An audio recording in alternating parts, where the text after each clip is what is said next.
Our clocks changed last night, and I thought we were starting now, but apparently we've already started. So, without any further ado, we're literally going to jump into game number 1 right here between TyRanT and the Finns. Unfortunately, we did miss the first few minutes of this game, but I'm assuming that they were delayed by long enough that we still haven't managed to miss any of the action, even though the games technically were supposed to start an hour ago. So really, the timing is just as it was intended. It also doesn't help that I was running a little late anyway, because normally I like to come and set up the stream and things half an hour early, but because I was... turn this chat off here. Because I was out last night, I had someone staying over, and I had to kick them out this morning and be like, oh, I've got a stream and I need, and then we were running late, and then, one thing led to another, and here we are. We're finally in game for TyRanT versus Finland for the Battle of Africa tournament, and I can only apologize for the slight delay, but like I say, it's all well in the end because we're not going to miss too much. What we are going to start seeing straight away is Max, the pocket player for the Finns, taking it in the face right here as DauT and TheViper come together to tear down his stable. Max, playing as the Turks in the pocket, wants to go for double stable knights. He's had to build a stable behind, however, as this one is surely going to fall down. And indeed it will. They're backing up now as they don't want to get caught out in the open against those knights there. Finland in the south of the map. On the left side, you've got Villese in the orange playing as the Vietnamese. In that pocket position, like we say, Max in the teal playing as the Turks. And then on that right side, Zuppi in the blue playing as the Teutons. Across the way from Zuppi, it's DauT in the red playing as the Khmer. The pocket is Viper in the yellow playing as the Malians. And up to the north in the purple, it's Jordan 23 playing as the Ethiopians. Now, I was supposed to be casting this with KillerB. I'll hopefully get him involved for game number 2 because he is muted and deafened in Discord. So I'm not going to be able to get hold of him until after this game. But we'll get back on track very shortly. And all I can do is apologize for the messy start. But there is a whole day of Battle of Africa lined up. So we do have plenty of games on the horizon. And we're gonna keep things going all day long. I'm going to do my best. I've not eaten anything. I've not had much to drink. But we're going to power on through. We're going to make it work, I guess. I don't know what else to say. I mean, we'll just do our best. Now, DauT on this right side has a huge number of crossbows. My God, he's got 35 of the damn things. Well, archers, soon to be crossbows. And although he's 2v1 on this right side, I think he's probably going to be able to hold that on his own without the help of Viper's knights. Viper adding in knights anyway, though, and using his scout cavalry and upgrading them to light cavalry to try and do a little bit of raiding damage as well, because why not? He still had so many scouts left over from the feudal age. Upgrading them in castle makes a whole lot of sense, as he will be able to do some damage with them if he finds an inn toward any sort of wood line or anything like that. So we are going to see quite a bit of an attempted raid from Viper. Obviously Max with the light cavalry here, but that's not upgraded. That's just because he's the Turks. On this right side, I don't think that the Finns are going to be able to do much damage, to be honest. It's up to the TyRanTs to do the damage here.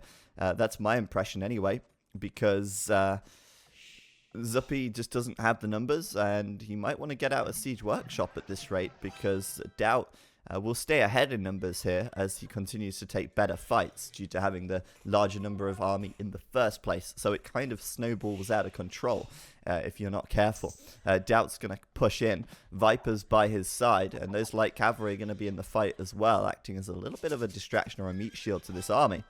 Max just simply doesn't even have the military numbers at the moment either compared to Viper. A lot of his knights are back here in the pocket and not at the flank, as DauT finds his way through a palisade wall in a couple of volleys, and there's a hole in the wall, baby. DauT's coming in, looking for some villagers. Zuppi having to run back to the TC, and this could be a good fight. Viper's on the back lines. There's light cavalry in here as well, going to try and tank a little bit. But they have got to be careful, because the knights from Max going straight in towards the crossbow there. Thankfully, those light cav, like I say, are doing the tanking, and Viper's knights on the back lines are chasing down the crossbow from Zuppi. This could be a great fight for TyRanT, and you can tell by the KDs that at the moment it's quite close. But if those knights from Max all go down, then they could be in a lot of trouble, and everything may very well get cleaned up here. Looks like DauT's pulling ahead on the crossbow numbers even further now, 24 versus 12. Most of the knights from Max are also gone, and that was a great fight for TyRanT, busting their way in through the front door. They don't make any mess of it. They just go straight in. They know they've got the numbers advantage, and they push it hard. They push it, and it worked out really well for them. Max with 13 kills and 20 losses right now, meaning that he didn't trade very well in that engagement at all. Meanwhile, you've got Viper continuing to pump the knights over as well, while on the left side, Jordan23 is also maintaining a presence out here as well. It looks like he's going to deny this TC. Perfect positioning from Jordan.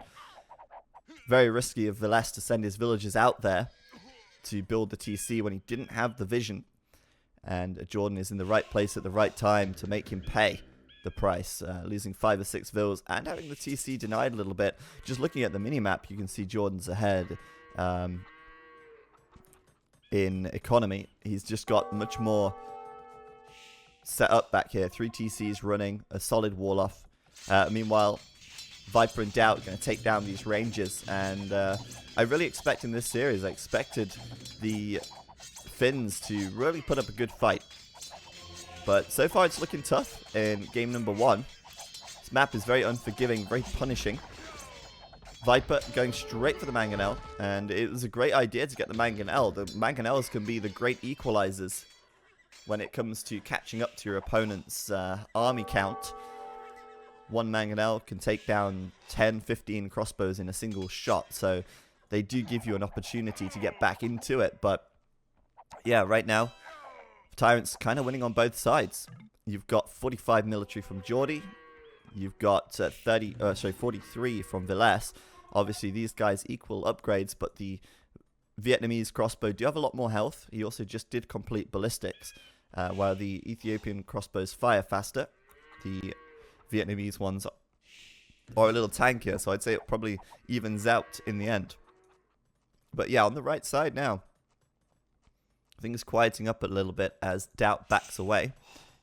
Obviously, DauT, the king of economy, only has 3 TCs right now, which is a little surprise. As the Khmer, I would have expected him to go up to 4 TCs. Obviously, he's really hammering out the crossbow production, and it seems like the strategy for DauT here is not just the big boom and elephants, but actually going for a pretty fast Imperial time off the back of this aggression and upgrading to Arbalest as fast as he can.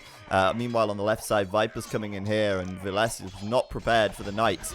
Max still out of position on the right side to help out his teammate on the left, and suddenly Viper's there, so it's 2v1, and Villese is going to lose everything. The coordination from the TyRanT's very strong, and the sort of Finnish team seem to be chasing the TyRanT's here. Max is going to use this opportunity, I guess, or turn this mistake into an opportunity and try and hit Viper at the pocket because he knows Viper's away from home. But Viper's also up to Imp as well, not to mention that DauT will be there in just a moment. That's 2 of the TyRanTs out of 3 going up to the Imperial Age. Viper quickly walling up here on the right side and trying to get a castle up on the left to defend a little bit, but his eco will certainly take a hit. Villagers are going to die out here on the right side, maybe 5 or 6 villagers to go down, and Viper is going to take that eco raiding and just have to eat it, have to deal with it. Even Zuppi's coming over. He can smell blood from a mile away. He's like a shark just homing in here. And oh, Viper's castle. It's going to go up in time, I think. But had Zuppi been a few moments earlier, he totally could have denied that. He'll get a couple of vills, but the castle will go up in the end. And he doesn't even kill a second villager, actually. So pretty nice. But yeah, you could argue that the Finnish Civ choice is a little questionable. I mean, Ethiopians and Malians on the team for TyRanT, and they're power Civs. Students, Turks, Vietnamese. I mean, Vietnamese are pretty much one of the last Civs that teams like to pick. Certainly fallen out of favor. The Turks, obviously, could be very, very strong in the late game, but until that point, there's nothing really special about them. But apart from, I guess, the fact they can do camels as well as knights. And then the Teutons in the late game can be a real powerhouse. But again, they got to get there. And TyRanTs have definitely been very pushy, very aggressive in the Castle Age here. But the Imperial Age is done for DauT, and he is actually switching into, well, I would assume he's switching into elephants. It did seem like quite a... Oh, you know what? I missed it. He did have a 4 TC. He's got a 4 TC to the north here. And that would explain quite a lot, actually. Still sending his crossbow forward. Has a huge number of crossbows from the Castle Age. But getting those elephants out now, I expected that would be the play, but I didn't think he had the eco for it. But there you go, he does have the 4th TC, so there you go. All makes sense now.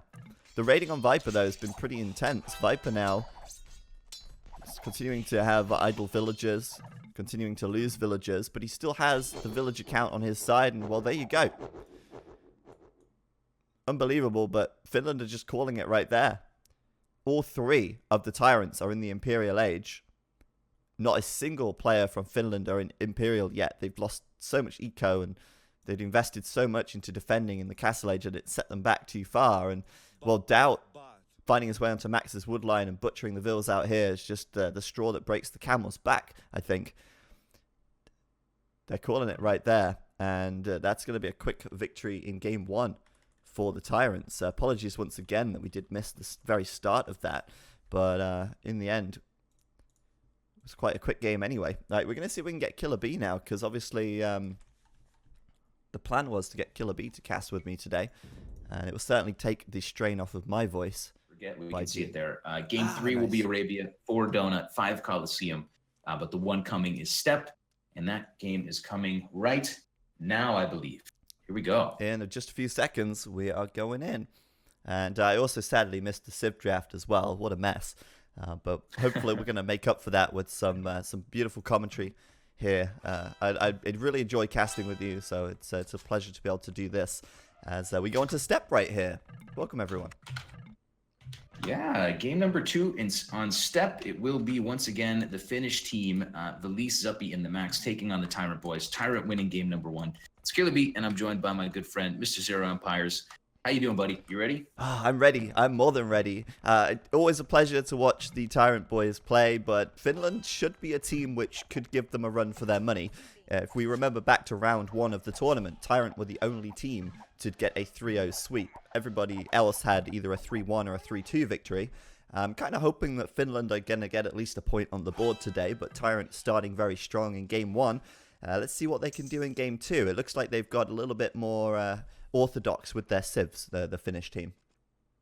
Yeah, the Finns with some weird choices in Game 1. There's 3 things that jump out at me right away. The first is that, of course, we have to build a TC on this map, so Zuppi will have a nice little bonus being Chinese with those extra early vills. The other thing that jumps out at me was, once again, we see Jordan in the game. We expected maybe to see TaToH over Jordan for the TyRanT team. TaToH's maybe a bit stronger a player. And I also noticed Jordan has picked the Goths, and the Goths have been drafted last in several of these drafts, this one included. And we're going to see him in game number 2. Yeah, it's a strange choice, isn't it, really? I remember seeing the Goths picked on this map last week, Vietnam versus China, and the team that had the Goths, China, just got absolutely steamrolled. The Goths could not really contribute a whole lot because, well, I guess that you could think about it in the way that, well, you're never going to wall this map anyway, so let's just play fast and loose and try out the Goths in this one, and maybe it makes sense to take them here rather than the other maps. But still, I think that's a common theme with this tournament. The maps are all pretty typically open, apart from probably like Beach Fight and Donut. But yeah, it's a strange choice to see that. But I do want to say about Jordan 23, I did speak to Viper last week, and I was saying to him, sort of, on Skype, what do you think your team lineup's going to be? Is it going to be TaToH playing more often? He said, yeah, we'll probably play with TaToH the most. But Jordan has been playing really well in practice games. So I think he's certainly fitting in the lineup. I just think that people haven't seen him perform to that level yet because he's not really played any games where he's not been streaming and not been sort of, I don't know, not in a good mental place, I think. Yeah, I'm really intrigued to see Jordan play. He's a really good guy. He's a great 1v1 player, and he is getting better on team games, I would agree. And, we are in the group stage. If you can win the stage, you're fine. If you can win the week, you're fine. And that's all that really matters. We'll see. Jordan in the last game was essentially playing a 1v1 versus Villese, which is exactly what TyRanT kind of wants him to do because that's his bread and butter. In game number 2 here, we will see Jordan on the flank versus Villese. It will be GOTS versus Persians on this side. And those two players will be squaring off again, Jordan versus Villese versus one another on a flank. TheMax is again a pocket, which is kind of his best strength, in my opinion. Absolutely. DauT will be a Mombo's pocket as well. Yeah, TheMax is great in the pocket, right? Yeah, he's really solid with his eco. Like, that's something you'll usually notice. He's usually a good number of vills ahead while still contributing a lot around the map with knights and such. But he is playing as the melee, and the melee are not a strong pocket civ in most situations. In fact, I remember seeing a thread recently, I don't know if it was Reddit or AoE Zone, but there was a discussion about, well, what do you do if you're the melee in the pocket? Knights are just so bad, and crossbows are obviously very slow. And I think the answer is more often than not elephants. But since this is 3v3, he's probably going to be going... well, he's throwing down a barracks right now, and he's on gold, so he looks like he might be supporting with archers here. Or wait, hold on. Is he fast castling, though? No, he's on 20 vills, and he's going up, so... It's a good observation. The melee pocket's going to be something interesting to keep an eye on. Of course, that uptime for TheMax will be 744, which is a nice, powerful uptime. DauT will be up already. He's dropping a stable on the pocket on one side. The yellow player, Viper, is just now adding in a barracks. He's slowly ticking up to feudal. And the purple player, Jordan, is slowly ticking up to feudal as well. So we've got 2 Finns in the feudal age now. And what has TheMax decided to do, Zach? I haven't seen it yet. It's an archery range in the middle of the map. Okay. He's actually going to play archers from the pocket. And I mean, I think it's reasonable because it makes sense for them to, well, at least get him on a unit which he can sort of scale into, going for scouts and then leading that into knights, and just doesn't really work as the melee. And I think, yeah, it's awkward doing archers from the pocket, but because he's built his range so far forward, it should give him a little bit of less walking distance, if you know what I mean. He can at least get to his flanks a little faster. Yeah, no surprises that the Viper has dropped a range as the Berbers. I think that's a decent start to the game for him. His pocket DauT is going to have scouts, and the purple player Jordan is going to have double ranges. So ranges on both flanks for the TyRanT team. The Finns have gone with 2. Have they gone with 2 scouts? No, they've gone with 2 players going ranges. Yeah. The pocket and this left flank Zuppi. Yeah, absolutely. The Chinese player going for the archers there as well, and then the pocket going archers too. But I think Max is probably still going to be wanting to contribute elephants in the castle age. I still think that's probably a good decision, but it will be archers up until that point. We'll see if he maybe goes forward and adds more ranges. Yeah, he's actually adding a second range right now. The only problem with opening with archers like this is that leaves you a little susceptible to scout raiding, as archers in small numbers will die to scouts very quickly, and they're a little slower. So you can see DauT sort of hovering around here, but Max has built a spearman to keep his villagers gathering these zebra nice and safe. Yeah, and the Viper's doing some Xing. He's probably telling DauT where he can go and try to hit. DauT doing a flyby in the Max's base, but like you said, there's not much to grab there. There's a couple spears here and a couple spears there, and DauT has been very cautious. He's not going to throw away units in such an important game. DauT's still looking for an opening, but the Finns so far have done a good job not to give him one. 6 military for DauT, TheMax with 6, Zuppi with 6. Villese is a little slower with those scouts coming out, but he's got 3, and they are roaming toward DauT's base in the north, so we'll keep an eye on those as well. Yeah, that's getting X'd by Max as well. I think Max is trying to tell his teammate where DauT is likely to be if he's out there on the map gathering these zebra. And obviously, this is like the primary food source for most players for a while in this game, given that when they put their TCs down, they're also blocking themselves from building farms very effectively a lot of the time, because the TC is usually coming up between the gold and the stone mines, not to waste any time. But yeah, the scout numbers starting to rise a little bit. Looks like we've got a little more... or a little less military on the side of Villese. Sorry, he's for some reason a little slow to get those scouts out. It doesn't seem like he's lost anything, but his production has not quite been there. Yeah, and a weird moment for the orange player Villese, however you want to say it. He was up in DauT's base. He should have gotten a villager, but a little bit of unfortunate scout micro. He wasn't able to grab a vill, and DauT will reinforce some spears. DauT did go bloodlines there relatively quickly, and now he's ready to stand and fight those spearmen that TheMax has. But TheMax's archers are starting to get in higher numbers as well. So those two players will still posture around one another. A couple villagers as meat shields could help. But here comes Jordan. Jordan coming out of nowhere with a couple archers to join DauT. Absolutely got to get that coordination and team play going, and that's how you win these games, right? Getting these 2v1 situations whenever you can, and that's going to be a huge fight for TyRanT there. Max has spent a long time building up these archers. He kept them safe inside of his ranges, and as soon as he lets them out, well, they pretty much all die, and the villagers exposed as well. Looks like Jordan's going to find a few Vill kills there, and Villese is just a little late to the fight, a little late to the party, and it also doesn't have the upgrade. He does not have bloodlines, so this should still continue to go well for the TyRanTs here.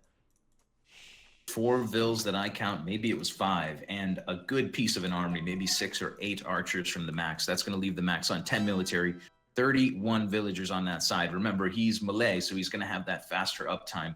And he should have more Vills, but that certainly hurts his eco a lot. And that's really the primary food economy, those free zebra you were talking about, that he lost on the front for now. So he and Villese will try to defend this, but DauT does have bloodlines and Villese does not. So it's still going to be a little bit of a tricky fight for the Finns. I mean, not even that he doesn't have bloodlines, he doesn't have the numbers either. So this is going to be, again, a horrible fight for Max. I think maybe it would have been wise to actually send his archers under the TC here, so as not to get them caught out again in the middle of the map. But yeah, we've got a little pause right now.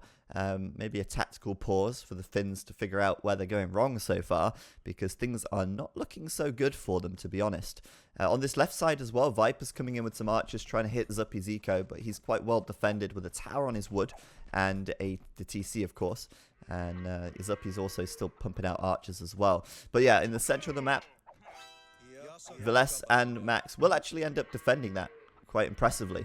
But the KD for DauT, 11-5. KD for Jordan, 10-8. They still definitely came out on top. Yeah, Jordan and DauT are having a lot of success on one side, but on the other side, Viper's wood economy just losing 5 villagers to this archer rating from Zuppi. Zuppi sneaking 8 archers around. Yeah, they were sneaky, getting up in the wood line there, and obviously things probably ending up quite balanced if you consider the losses of Max's villagers. Now you consider the losses of Viper's. Viper actually is behind in villager count compared to all of the other players in the game. So set back a little bit there by the Zupster. Yeah, certainly a nice little attack from Zuppi, coming in and grabbing some Vills. He could get a few more. We've got another brief pause in the game. It is TheViper. He's sorry, and he's ready to get things going once again. I accept his apology. But so far, it was looking like another game that TyRanT could get away with some really great early raiding. But Zuppi with some sneaky archers has done some good damage. TheViper is trying to counterattack inside of Zuppi's base, but I would imagine that Zuppi can reinforce this and not quite lose as much as TheViper did. Yeah, he's sitting under his TC. He's moved the villagers from the wood line, so he's fairly safe from those archers right now. But he did lose most of the archers, or at least he's being chased down by Viper's archers at the wood line where he previously raided. Now around the map, players just kind of going back towards their bases a little bit and sitting back a little more. We don't see many units sort of exploring and venturing out into the center of the map right now. And that's mostly because the Castle Age transitions are starting to come in. They don't want to get caught out. We see the first player up to the Castle Age will be DauT, actually, the pocket player, the Mongol there. Obviously getting a big buff from all of those Zebra, gathering them that much faster as the Mongols. And he's going to switch into Knights as soon as he hits up. Can also have that flexibility to go Camels as well, which is nice. A good reason to have the Mongols in the pocket, I guess. Yeah, Jordan is still rolling around with some archers. I'm kind of watching those, but I don't think he's going to damage Villese. DauT, as you said, is up. He's going double stable Knights that I can see. He's going to be pumping those forward. He's also trying to clean up the last dregs of Zuppi's little sneak attack. Viper is still in Zuppi's base, but there's not much happening there. And we're basically resetting the game, Zach. This is essentially, I would say, an equal game. We're going to start over here in the Castle Age. Yeah, pretty much. I mean, it's unbelievable how even the trades seem to have been around the map. Jordan on the right side. Oh, look at that. Nice little slam gate from Villese, actually. I love seeing those gates, man. You can rotate them now. Have you heard? Oh, yeah. Loses out. But Jordan has to go back, really, because Villese is in the Castle Age now, and he just, like I say, doesn't want to get caught out with those archers away from home. So has to run them back home until he can get Castle himself, which is coming in. Max also going up, and we want to keep a close eye on Max, because to be honest with you, looks like he's just going to stick with the crossbow here from the pocket. We might not actually see any of those elephants coming out for a little while. He does have a lot of farms up, though. So, I mean, he might add a single stable and decide to add some Nellies in there for good measure. It's been an interesting game so far. I'm watching DauT trying to raid into the Max's eco, but he's not going to get anything done there. Villese's numbers are getting up higher and higher. Jordan is on the way to Castle Age. TheViper, who was set back on 36 villagers, is still the low man villager-wise in the game, but he's on the way to Castle, and a good number of archers for him as well. And I don't think anybody's really landing any punches at the moment. We're just kind of waiting for somebody to do something to get an advantage here. Something significant. Like, there are some pokes and prods. Like, we see DauT in this wood line, forcing Villese to, like, delete all of his lumber camps to get his villagers back. But he'll lose 2 or 3 vills there before DauT gets away. Villese has knights, but they are blending in seamlessly to the minimap. They are up north roaming at Jordan's base, but Jordan's fully walled for now, I think. Actually, no, he's not fully walled. He could come around the top, but it's quite a way to travel. And I mean, like I say, I'm interested in Max because he's gone 3 archery ranges, full crossbow, which I feel makes the Finns much slower and less likely to be reacting, or more likely even to be reacting to what the TyRanTs are doing. I think the TyRanTs should be kind of leading this game a little bit in where they're fighting, and what they decide to do goes in a way. Yeah, I think it's a very good point. And while I'm looking around the map trying to figure out who's got how many TCs, I am seeing the villager counts somewhat similar here. Actually, very, very similar here early on. Players are starting to add in second TCs, and we may see a third one as well from DauT in a moment. Those crossbows from the Max could find pay dirt in Jordan's base. Those units are just showing up on time to grab a fill. But again, like you said, pokes and prods here and there, no big, sledgehammer blows just yet. Yeah. My question to you, Zach, is could we see 3 unique unit builds for the TyRanT team in the Imperial Age? We've got Goths, we've got Mongols, and Berbers here. Yeah, I mean, well, the Berbers might not necessarily go camel archers here because there aren't really going to be any cavalry archers out for the Finnish team. But you're right. I mean, definitely the Mongols and the Goths could consider going for their unique unit. The Goths especially here, if Max is doing so many crossbows, it's almost a little bit too tempting to get some Huskarls out on the field.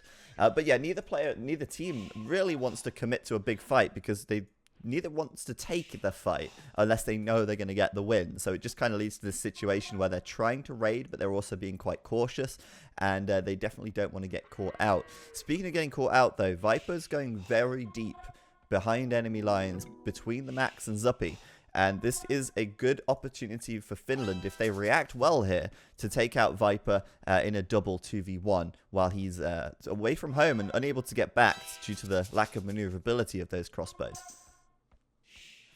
Yeah, and the Max sees it. He's Xing for his teammates, so they're all going to know that this is coming. The Viper's got a good number of crossbows there. They will need to be dealt with, but the Finns are already turning around. The Max will have a good army, and he'll have his teammate, he'll have Villese here as well. That's going to leave DauT with an army that isn't really challenged, but DauT's still in the north. Yeah, and Viper's actually going to get triple. There's the Knights, there's the crossbow from Max coming in at the top, but then there's also Zuppi coming in from the back. So, like I say, they've actually reacted really well, and this is exactly what they need. But look at that, Viper with enough crossbows to one-shot those Persian Knights, but now running into Zuppi, he knows he's a little bit trapped. He knows he's potentially going to lose everything here, as Max even completes ballistics on his crossbow, and Viper will micro as best he can, but he will lose it all, and that is a great leg up for the Finns in this game.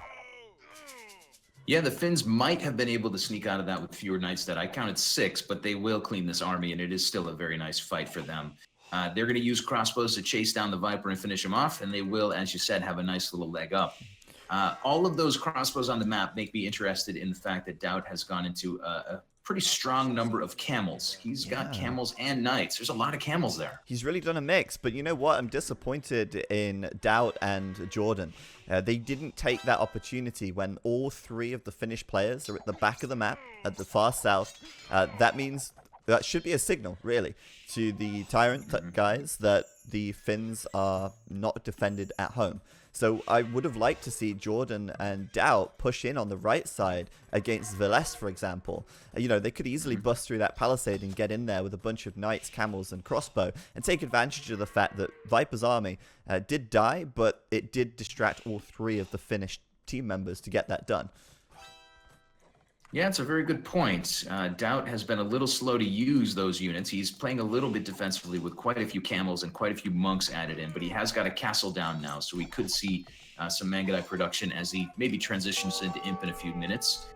For now, DauT is defending against a little raiding from Villese. There's not a huge storyline there, but it will be a couple of vills and a little idle time before DauT's camels get over. TheMax is on the way with more crossbows to double down with his teammate, and they're going to see if they can hurt DauT, but I'm not sure that they really can. I'm not sure they can do it here. No, it might be difficult with the castle there, and obviously the mix of knights and camels as well. Interestingly, DauT doesn't have +2 on his knights or camels, so Max's crossbows are going to be a little more effective here than he might think if he's not realizing he's missing that upgrade.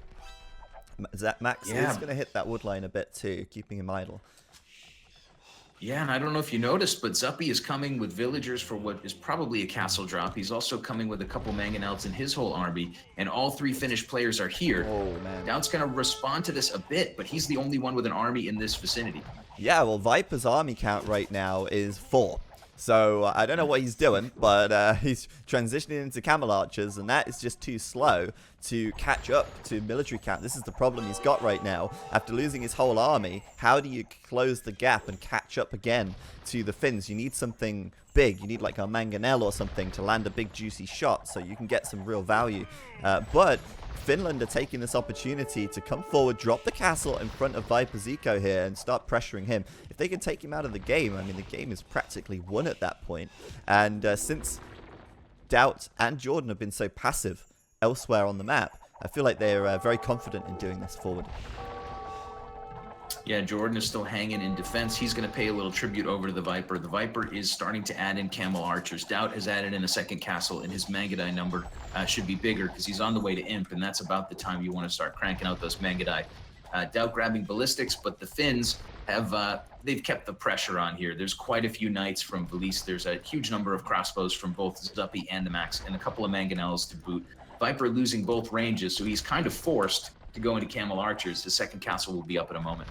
Yeah, I do feel like the Finns missed an opportunity there, though. Zuppi, you see, built that watchtower. He saw the castle going up, but no one sent their army in to try and deal with that. Maybe they're a little bit concerned that there is going to be too many mangonels or something, or too much defensive units from Viper, but there aren't. And Finland's still finding good kills up here. Viper losing more camel archers, and at this rate, he's never going to be able to mass them up because he's just going to lose them so quickly. Yeah, the Viper is trying to get those numbers up as he goes up to the Imperial Age, but a second castle now coming from Zuppi. Zuppi will be in right about the same time as the Viper, so we could see a really heated Treb fight. DauT running in, he will deny a castle for the moment from TheMax, the Malay player trying to drop castle in the center of the map. But have you seen those orange knights from Villese? They snuck all the way into DauT's base. Oh yeah, and they're raiding away right now as well, getting a few villager kills, forcing DauT. DauT's got like a third of his eco idle right now, 34 idle villagers out of 89 total, which is a huge amount. He's sending the Mangudai back, but again, this raiding, it didn't cost Villese too much to send a few knights in, but the reaction from Jordan and DauT, meaning that Viper's continued to be doubled essentially, and it's going to get even harder for him as he puts down a third castle on that left side. But yeah, only 11 camel archers out. Those are definitely rookie numbers from the Viper. What's interesting is that TheMax has brought his army all the way around behind this, and now he might end up getting trapped in the back. I'm not exactly sure what his plan was there. Maybe, but he's about to get Arbalest, and Jordan's losing everything here as well. Even before Arbalest comes in, Jordan's just like, what is he doing? Taking that fight. What's he thinking? Look at how many dead bodies Jordan has, and then look at how many units Max lost. That's actually mad. I was seeing some yellow coming from the south. I was thinking maybe camel archers, Mangudai, and crossbows there would do it, but the Arbalest upgrade is in, and TheMax's numbers are still huge. So no blunder in that situation. He's doing just fine. First couple Chukonu start to come out. The Viper and Zuppi are up to Imp, and they should be trebbing at each other soon. Zuppi's adding a third castle right in front of the Viper's base. Yeah, and you know, the nice thing about this map as well is, well, maybe it's a nice thing. Some people maybe don't like this about the map, but there are no hills to take into consideration either. So those castles on the front from Zuppi, they can just go down willy-nilly. It doesn't really matter because no hill advantage, so to speak of. He can just immediately go for the Castle of Viper. 2 Trebs versus 2 right now, but Zuppi will deploy his first. We'll see if that gives him an advantage, while Villese and Max continue to raid DauT's economy and raid it hard. DauT's down to 60 villagers. 60 vills, yeah. DauT really getting stepped on in this particular moment. There's the Cavalier upgrade in, the last defense upgrade in for the orange player Villese. The Max is still here with plenty of arbs. DauT has been really wounded in a probably a mortal way. He's going to keep fighting for now, but he's in a lot of trouble. The Viper is still standing toe-to-toe with the purple player Zuppi. It is a Treb war on that side. Viper's got 2 castles, but he does now have a 3rd up as well. Going hoardings, as he famously does quite often. He might be winning that Treb war. The Viper might be able to hold this off. Well, he might be winning the Treb war, but are they winning the war? Because elsewhere on the map, things are not looking too hot for the TyRanTs right now. I'm very impressed by the aggression from Finland. I didn't expect them to be able to pull off such high aggression with the pocket player doing arbs, obviously. But the way that they've sort of brought their armies together, it's worked really well. Villese on this left side trying to come in to hit Viper's Trebs, but Viper with some quick walls, preventing those Cavalier getting in. But hey, those Cavalier are about to be Paladins in a moment, and I'm worried that they're just going to bust their way through one way or another. Oh, and there they go. Yeah. There's not a lot of hope, because the player who should be here helping the Viper is DauT, and DauT's eco got decimated. He's got 32 military, but they're not here to help the Viper now. And if it's not GG now, it's starting to get incredibly close to being GG here. Yeah, I think the TyRanTs are probably going to hold on longer than your average team, because they kind of got that mentality, you know. It's kind of like the winning attitude. You kind of believe it hard enough and it might just happen. But they are definitely looking a bit down and out. Jordan, I mean, the funny thing here for Jordan, well, it's not really funny, it's quite sad for the TyRanTs, I guess, is that he's still only in the Castle Age. And he's got a free boom on this right side. He's hardly been raided. And I'm just not sure what's going on over there. Like, I don't understand how he can still only be castle and still be far behind. As far as I can tell, he's not been slinging. What's the setback over this way? Oh, no, he is actually sending food out. So maybe he is slinging now. Yeah, Jordan has been slinging a bit to the Viper to get those camel archers going. And I think he's slinging a bit to DauT now. But it is tricky. Yeah. It's still, I don't think that's a good call. Because they need the numbers at the end of the day. They need that military on the field. And even with the sling, DauT and Viper just still don't have enough military out. So yeah, my bad. I didn't realize he was slinging for so long. I did just catch it there. But it seems weird to have the Goths relegated to slinging here when some Huskars could do a pretty nice number on Max's army. Yeah, I think it is going to be one of those decisions that we can count as not quite working out. We did see TyRanT in the last series when they were playing Brazil. When they got a step behind in one of the games, it was actually this same map. They did have one player sling, so I don't know if that's going to be part of their repertoire, but it's not going to work this game. DauT's castles are under pressure. He's probably going to lose 2 of those on the front to Trebs from the Max. The Viper has lost a castle now and should lose more because Zuppi is just fine with his castles on the front. And the Max is finally here with Arbalest to try to punish Jordan. Jordan's going chainmail armor. He is going to build at least 1 Huskarl before this game is over. So I can feel like I'm right about the unique unit. Yeah, I mean, I would have liked to see the Huskarls being a bit more of a prominent force in the game. Max can be good with some raiding with the Karambits. Obviously, they're going to die very quickly to the castles and TCs, but they will certainly force Jordan to go idle. And, well, actually, they're lasting a little longer than I expected here. Good raiding unit. Yeah, OP. This seems like a nice little, just a little attack from the Max to slow Jordan down a bit.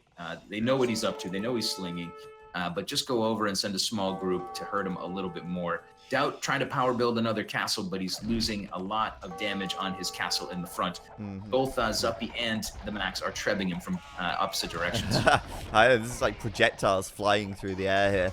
Obviously, I can't state enough how useful Villese has been. His KD is not impressive, but he's been sniping those Trebs. He's sending those Paladins to their deaths, but it's for a good cause, and it's allowed Zuppi and Max to remain on these front lines with their forward castles and keep that pressure up.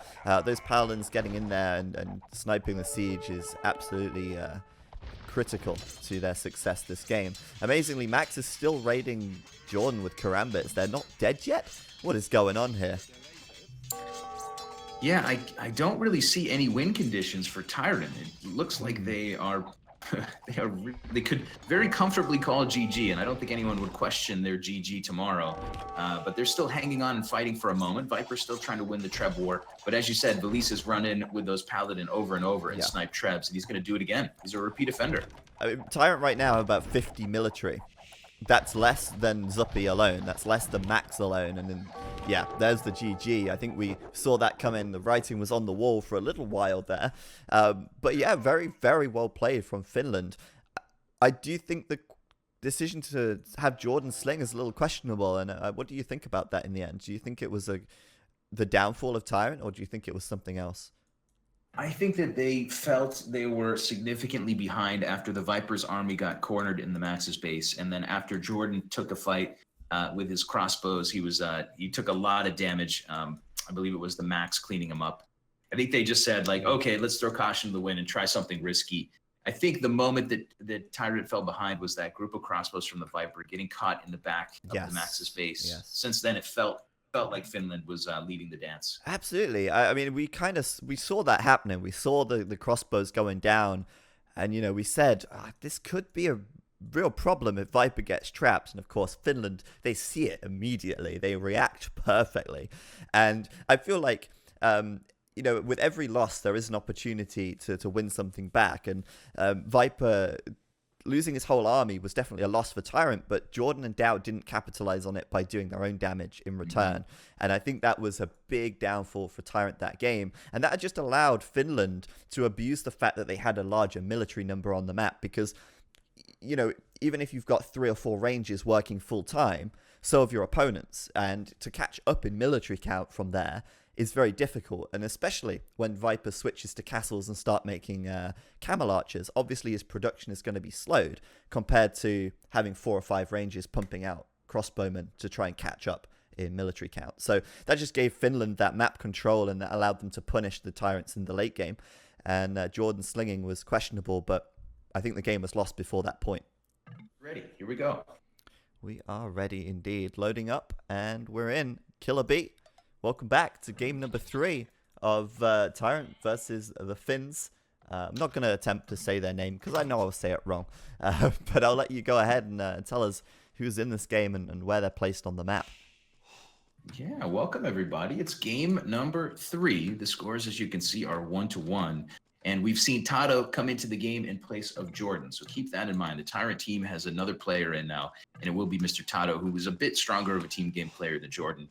It will be Villese as the Mayans, TheMax as the Indians, and Zuppi as the Huns. I think they want to win this game because they're using some really powerful civs here, Zach. Yeah, they've saved their strong civs for the Arabia match. And I think, if you think about it, this is probably the most standard map out of the pool. And so they probably are feeling like this is their map to take their stronger civs. They're probably more comfortable with this map since it's basically Arabia with a couple of elephants instead of boar at the end of the day. So I think they've definitely come out with all guns blazing here. Indians and Huns definitely predicted, and Mayans obviously stepping in. I thought they'd take Britons or Vikings, but I didn't realize Mayans were still available, so I think that's just a fine choice as well.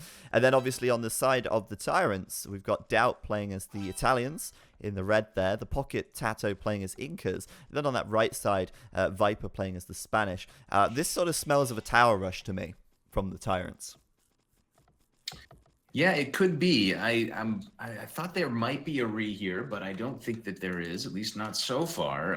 TaToH in the pocket as Incas is not really ideal, but if it is going to be a crazy, chaotic tower game, then maybe it doesn't matter. Blue player Zuppi is stealing the elephant now of the Viper, but the Viper's got his scout nearby, and he might be able to stop it. Yeah, well, they've got up to 4 minutes to call a re, so if they want to call it, they could do that. This is quite nice, though. I mean, Zuppi is pulling that elephant from the pocket position to his flank player. Viper's doing everything he can to block, but Villese's Eagle Scouts showing up on the scene there to push him away, and that elephant is going to be stolen away here. 10 seconds left if they want to call a restart. I don't think a stolen elephant is necessarily a good enough reason, and 4 minutes has passed, so there you go. They're going to be playing on. The TyRanTs will take it on the chin, and they will apparently be starting trade, according to the overlay. I don't know if you see that as well. Yeah, maybe a little misprint on the overlay, but I don't know. Did that pop up for you too? Say. I didn't notice it, but it probably did. I think we're using the same overlay. Yeah, mine says TyRanT DauT started trade. With what? Well, yeah, as you said, that elephant is gone and the opportunity is over. And it's been really nice laming from the Finnish team. I would say they've been the better lamers in all 3 games so far. That extra elephant will help the Huns player on that side, or rather will help the Mayans player on that side with a little extra food.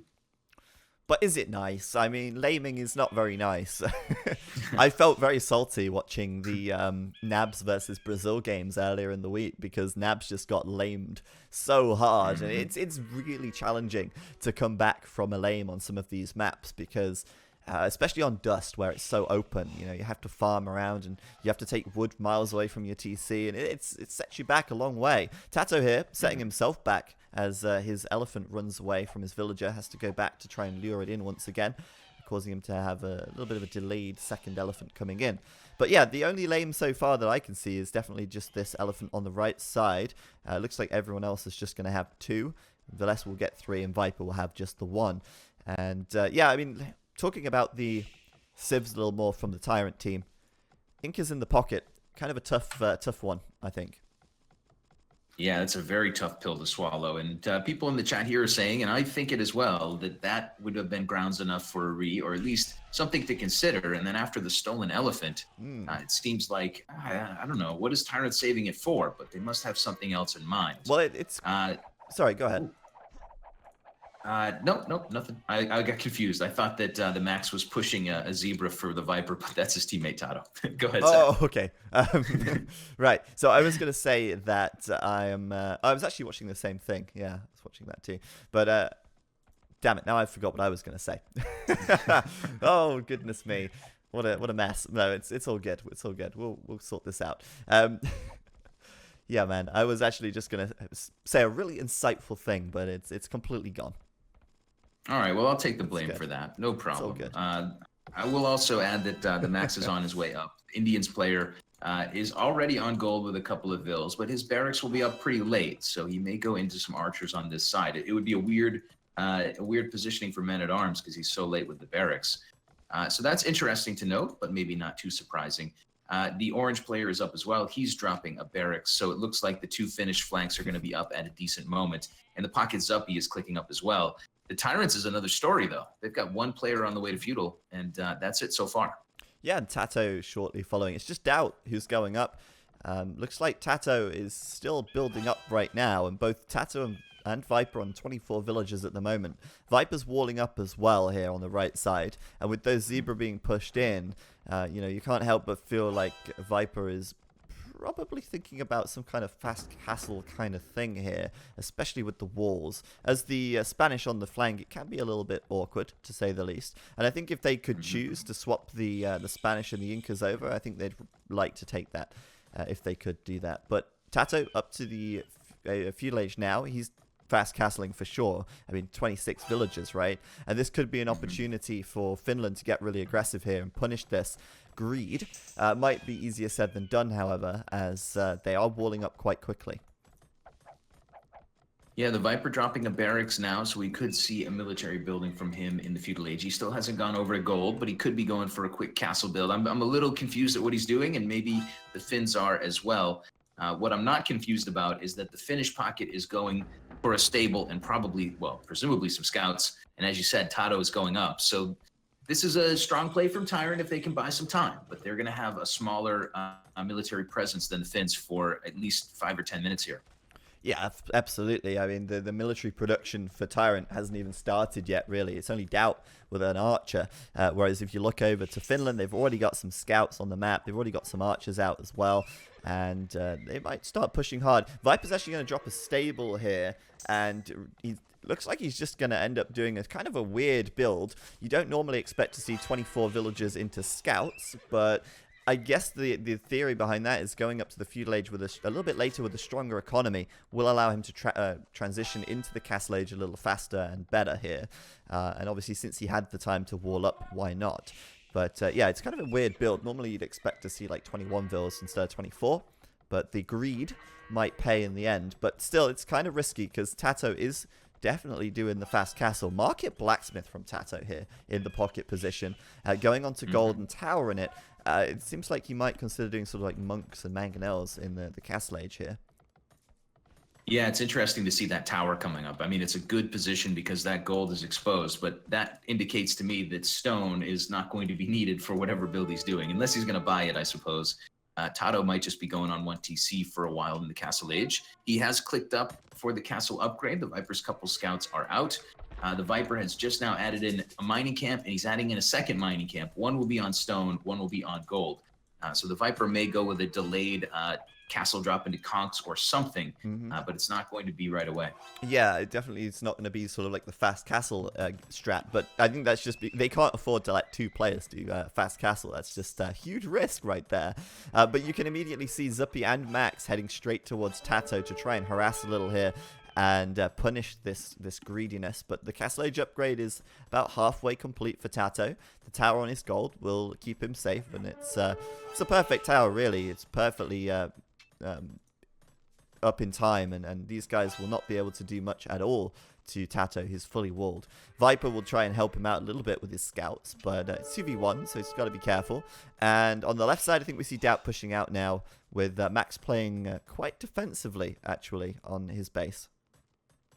Yeah, I was talking with the chat earlier, and I was saying that one of the things that struck me in the last set of games from TyRanT was that the Viper and TaToH would be doing these really complicated team game strats. And in a few of those games, DauT was just kind of on his own. He was building an army, and he was playing essentially a 1v1 versus a flank. And I wonder if that can happen again this game. For now, DauT is headed toward the max to see if he can do some damage. Viper has been keeping the armies of the Finnish team busy while TaToH gets up to the castle age. TaToH has hit the castle age, and he has gotten enough. He's got his hands on enough stone. And you know what? It's because he's Incas, isn't it? Yeah, cheaper buildings, man. 15% I off. miscalculated. It definitely helps.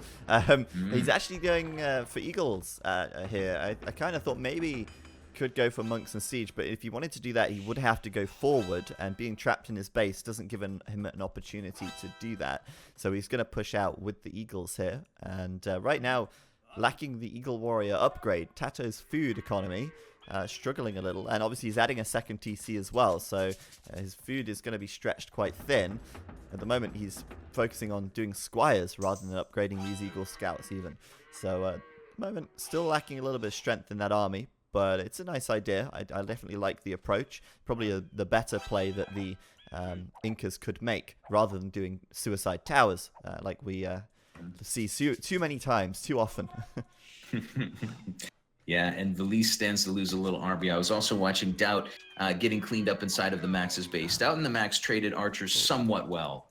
It was not a massacre, in my opinion, but it does seem like Villese is microing into a corner, so he'll get at least some good bang for his buck, but his archers are going to get pincered here, and the Eagles should be able to soak up a good amount of arrow fire if they want to run in and finish it, but they're actually running out. Yeah, he's done the +1 defense upgrade, but still without the Eagle Warrior upgrade, he probably doesn't want to throw any units away unnecessarily. Viper will end up losing all of his scouts there, and to me, I mean, Finland are ahead here. I mean, TaToH hasn't really capitalized on this castle age that much, apart from the fact that he's getting his second and third TC up a little faster and working on his eco. But as far as military production is concerned, the TyRanTs are still behind in that sort of regard, and like you say, on the left side, that fight, I did miss it, but oh yeah, Zuppi. Something in the north here going on. TaToH's trying to drop a TC, Zuppi getting in just in time. Bloodlines scouts with +1 defense, but those upgrades don't matter much because he's just going to be picking away at villagers. That TC will be denied. TaToH's villagers will sustain quite a bit of damage. Those Inca vills, I guess, are a little tougher. TaToH will get back home with minus a few vills, but the TC is denied for now. Man, those vills are super tough. If TaToH didn't have that defense upgrade, like, he probably would have lost 3, 4, 5 vills, but he ended up losing 2, which is really not too bad at all. They are quite low, could make for some easy pickings later on, but all in all, TaToH will try his luck again, but I don't know, the scouts are coming back in, and Zuppi's just going to hang around to try and delay that as much as possible, I think. Interestingly as well, TaToH did miss 2 of his goats just in the north, I've noticed. Oh yeah, okay, I didn't notice that. Yeah, a couple goats still hanging up there, and Zuppi just found him, and he's just going to leave him for now. TaToH is trying to reestablish that TC, but he's sending out a couple Vills that are a little lower HP. I wonder if it's the same 4 Vills. One of these Vills is on 2 HP. Whoa. So this seems like a bit of a blunder from him. Yeah, huge mistake. 2 more villagers will go down. And I think he probably felt safer because he had the Eagle Scouts to fight there. But still, 2 more Vills, that's a total of 4. And at this stage of the game, when everyone's in the Castle Age, it's good value for those scouts to get that done. I mean, they're going to fall off and become less valuable as the game goes by. And TaToH in the far right side of the map looks a little bit trapped to me. He's in trouble, man. He's and the doing Finns a are the Finns are taking their sweet time. They should be able to close the circle on that group. Villese waiting for the crossbowman upgrade and bodkin arrow upgrade to come in. More knights coming over. The Viper will bring some knights into the mix, but he and TaToH look like they just want to get out while they still can. Those Eagles will not sustain as much damage as we might have dreamed they would have, but a very nice defense from the Finns once again. Yeah, they did a bit of ring around the rosy there, only it was a small wood patch, and he juked them out.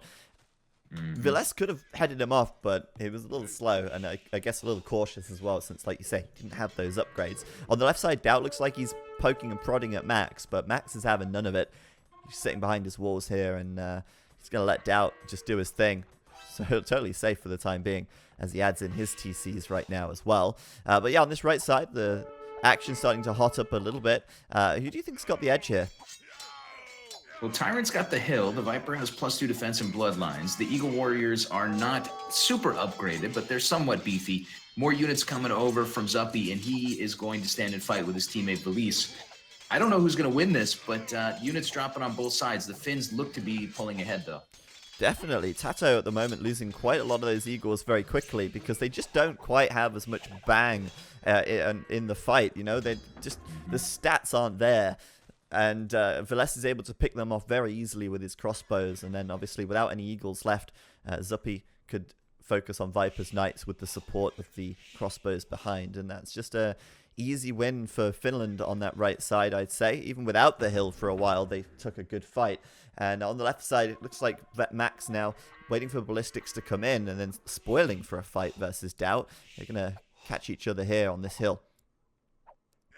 Yeah, DauT and TheMax are still squaring off on that side. It's 47 Vills for TheMax. It's 47 Vills for DauT. It's about 30 military for both. The upgrades are +2/+1 for both.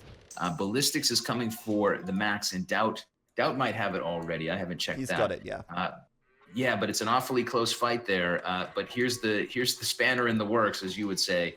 Knights coming over from Zuppi. Absolutely, and even if those knights die very quickly, it's enough of a distraction to give Max the upper hand, and then obviously DauT can no longer take it. But hey, look at this. TaToH's coming in as well. Are those Eagle Warriors going to be enough? Maybe enough to turn this around, but they are going down very quickly. Like I say, it's nowhere near the level that the Knights would have comparably. So Viper's having to head over here as well. But it's too late. DauT's already going to lose pretty much all of those crossbows. And that's set him quite far back. Yeah, some really nice trades once again from the Finnish players. It's 70 villagers for the pocket Zuppi. It's 65 for TaToH. So both pockets are booming up pretty nicely. But so far in the Castle Age, those Eagles have not been... They haven't been masked up, and they haven't been used in a way that really damaged the Finns. The Finns are in a great spot. They have the score lead by a good bit, and I think they deserve it. I think they're doing pretty nicely here. They've just got to widen this advantage, Zach. What's the next play on their mind, do you think? I think they're just going to keep pumping out units as they are and transition up to Imp here very quickly. You see Zuppi dropping a market and a siege workshop. He's already got a monastery, so he's going to be up to the Imperial Age in just a minute here. Might have to sell a little bit of resource to get there, but it's close. It's happening very soon. Once he's up to Imp, I mean, Cavalier Paladin from the pocket there. Obviously, Max now has this much larger army than DauT, so DauT's again going to have to play catch up, and that's going to be tough. Finns already putting themselves in a winning position. They've just got to hold on to it right now and not take any unnecessarily bad fights. Yeah, the Finnish team is looking awfully good these last couple of games. They certainly have a nice advantage here. I've noticed that there's a couple Cav Archers on the map from TheMax. Indians player going with triple range Cav Archers, which is interesting. It's not something I see every day, so we'll see how those units do. There are still a ton of crossbows out for TheMax, and those units seem to be becoming surrounded by the TyRanT team. And I think there is going to be fight impending soon, or will they just walk by each other? Well, it's tough, isn't it? I mean, these crossbows are in a position where they could, if they like, sit on that wood line, kind of bait the tyrants to fight them, and then Max and Villese, Villese and Zuppi can kind of enclose the tyrant army. But for some reason, Max is keeping his archers out in the open. He knows that the support is there from Zuppi, and there's Villese as well. So another good fight. Although I would say Max did lose all of those cavalry archers there, which is a little expensive. But keeping those crossbows alive will give him a huge base of crossbow to upgrade to Arbalest once he gets Imp. Speaking of Imp, the first player up, as we said, it will be Zuppi, and by a little margin as well. No one else has clicked up yet. So we're going to see Cavalier coming out fairly soon for Zuppi, and that could really give Finns, once again, another big edge which they can push with. Yeah, the Tyrants had 3 armies together there, and they kind of all went their separate ways. They could not break the Finns. I don't think they had a really good chance, 3 versus 3 in the middle of the map. So the Viper went in, he poked at Max for a moment, but he's going back to find DauT. And TaToH went back home. TaToH's still massing up Eagles. He'll go Imperial Age, and he'll get a massive boost when he gets there by upgrading these units to Elite Eagles. But the clock is ticking because the Finns are going to triple down on DauT's side, and there'll only be 2 Tyrants defending. Yes, Viper's there with a few knights, but he's far away for the reinforcements, and obviously, like you say, TaToH's at home. But the problem I feel with TaToH here is, unlike the Aztecs or the Mayans perhaps, like especially the Aztecs though, with the Eagle Warrior build, they'd be imp already. They'd be spamming Elite Eagles into their opponent's economy, but that's just because the Aztec farmers are so good. The Incas don't really benefit from that, so they're slower as a result, and TaToH's imp time is pretty slow compared to an Aztec player, and that's kind of given them, well, it's lost them the map control, let's say. Finland now, I mean, grouping up outside of DauT's base, big bullies on the block here. Yeah, they have 3 armies together, and they've got a bit of diversity to go along with it. They got some cav archers, some crossbows, which will be upgraded soon. Imperial still coming for the max. Imperial coming for Villese as well. He's got a massive number of crossbows. And Zuppi with Cavalier and plate barring armor coming. So they're going to have a nasty group in the middle of the map. They're not going to hit DauT. They do seem like they're headed over to triple down on TaToH. And TyRanT has to make a decision of whether they're going to find a way to defend this in a clever way and peel some units off and raid, or if they're just going to keep all 3 armies. And I think the decision might be to keep all 3 armies here to try to defend. It's just too many units, Zach. Yeah, I think they've got a really good... well, the Finns have got a really good composition as well, like you say. Cavalier is about to be completed, and those scouts from Zuppi in the back doing just what they were designed to do, scouting out TaToH's stone mine there. TaToH's going to try and throw up a castle quickly, but there's a lot of villagers at risk here. Fortunately, they do have +3 and +4 armor, but there's Cavalier, and those Eagle Warriors might end up going down, but the castle will certainly go up. It's not going to be a DauT castle. It's going to be a successful castle drop at the back of TaToH's base, but less than ideal, to say the least. Yeah, the castle is down, but the Finns doing quite a nice bit of damage. TaToH dropping down to 87 villagers. That will put him as the low man in the game. He's still got a good eco. He's still got a good number of Eagles, but that hurts him a bit. And really, the Finns didn't lose too much in that exchange. Once the castle was up, they went away. The Viper's trying to buy some time for plate barding and Cavalier, and DauT is trying to buy some time for Bracer, Arbalest, and Chemistry. And for now, TyRanT is running, and they need to find an opportunity to buy some time. Problem is they're split. Oh, there is a Mangonel coming in. I don't think it'll be too successful, to be honest, as these guys are upgrading everything out here. They've got their hill as well. This should be a good fight.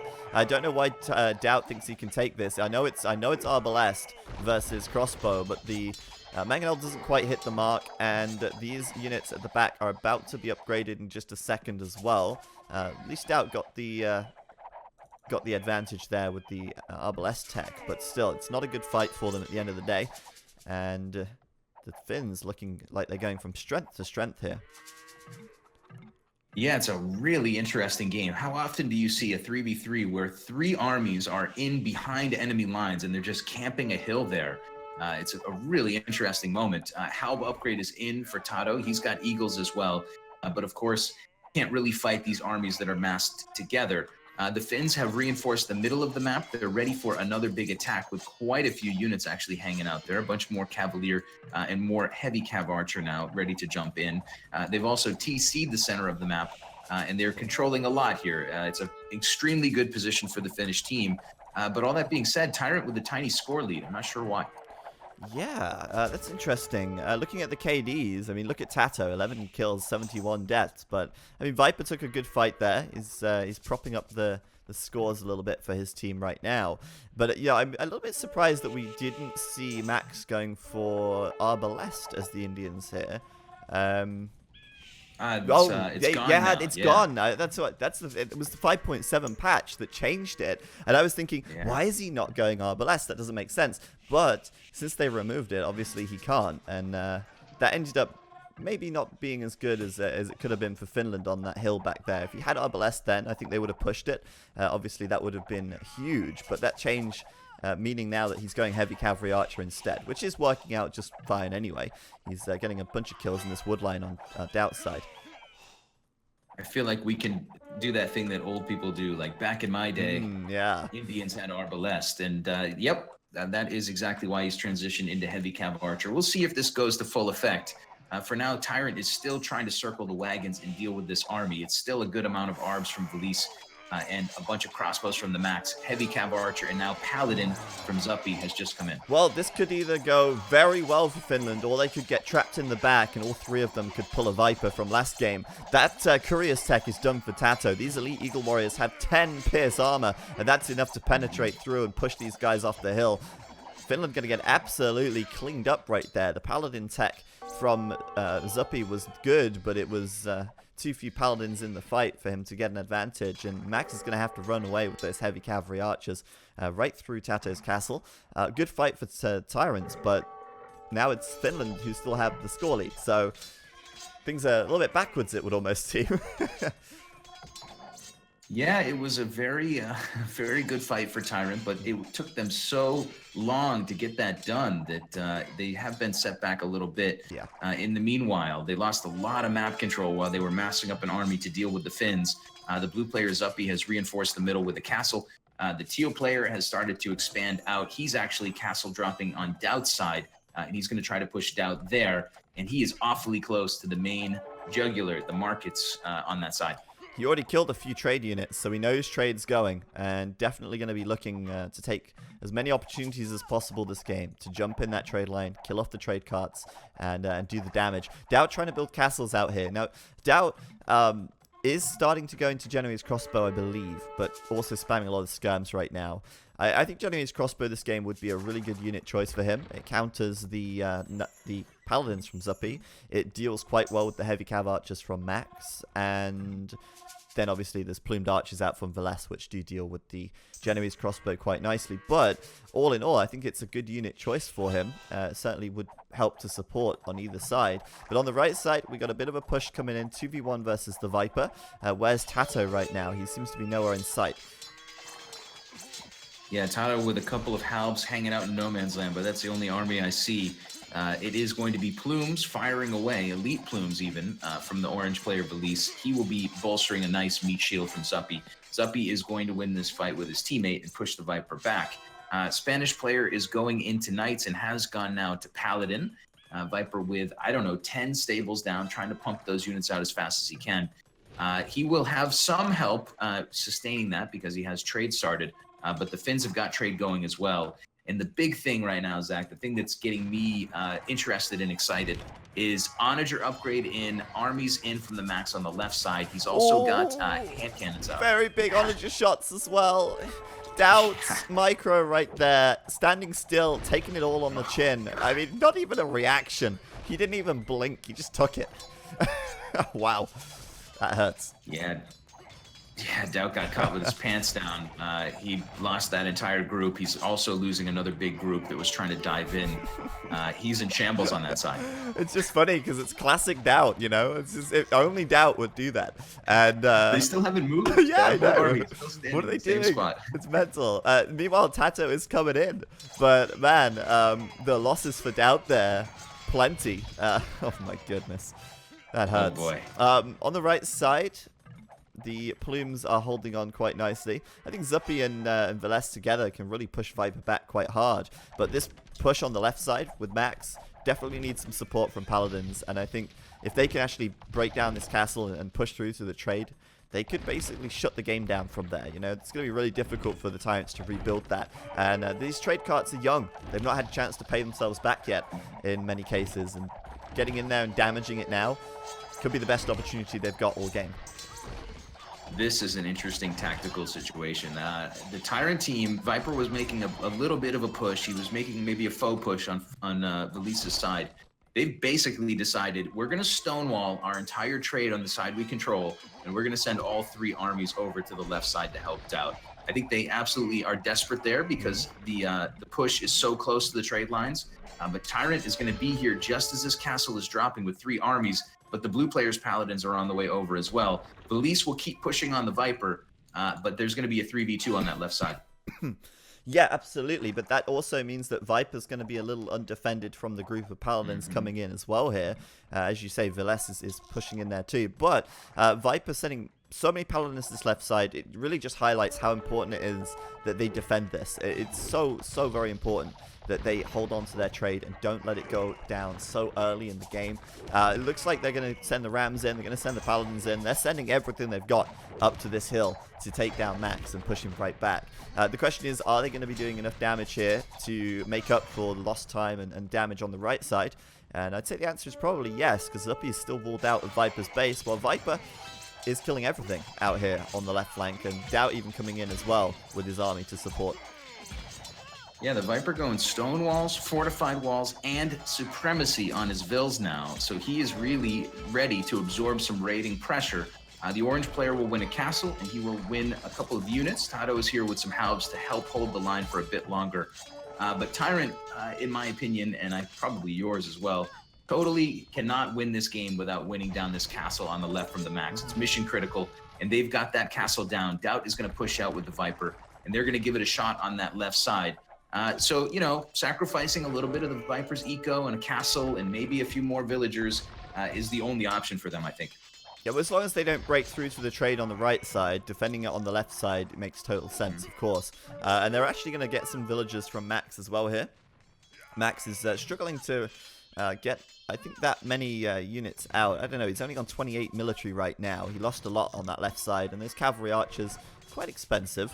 He's actually run out of gold right now as he's trying to get his trade up as well.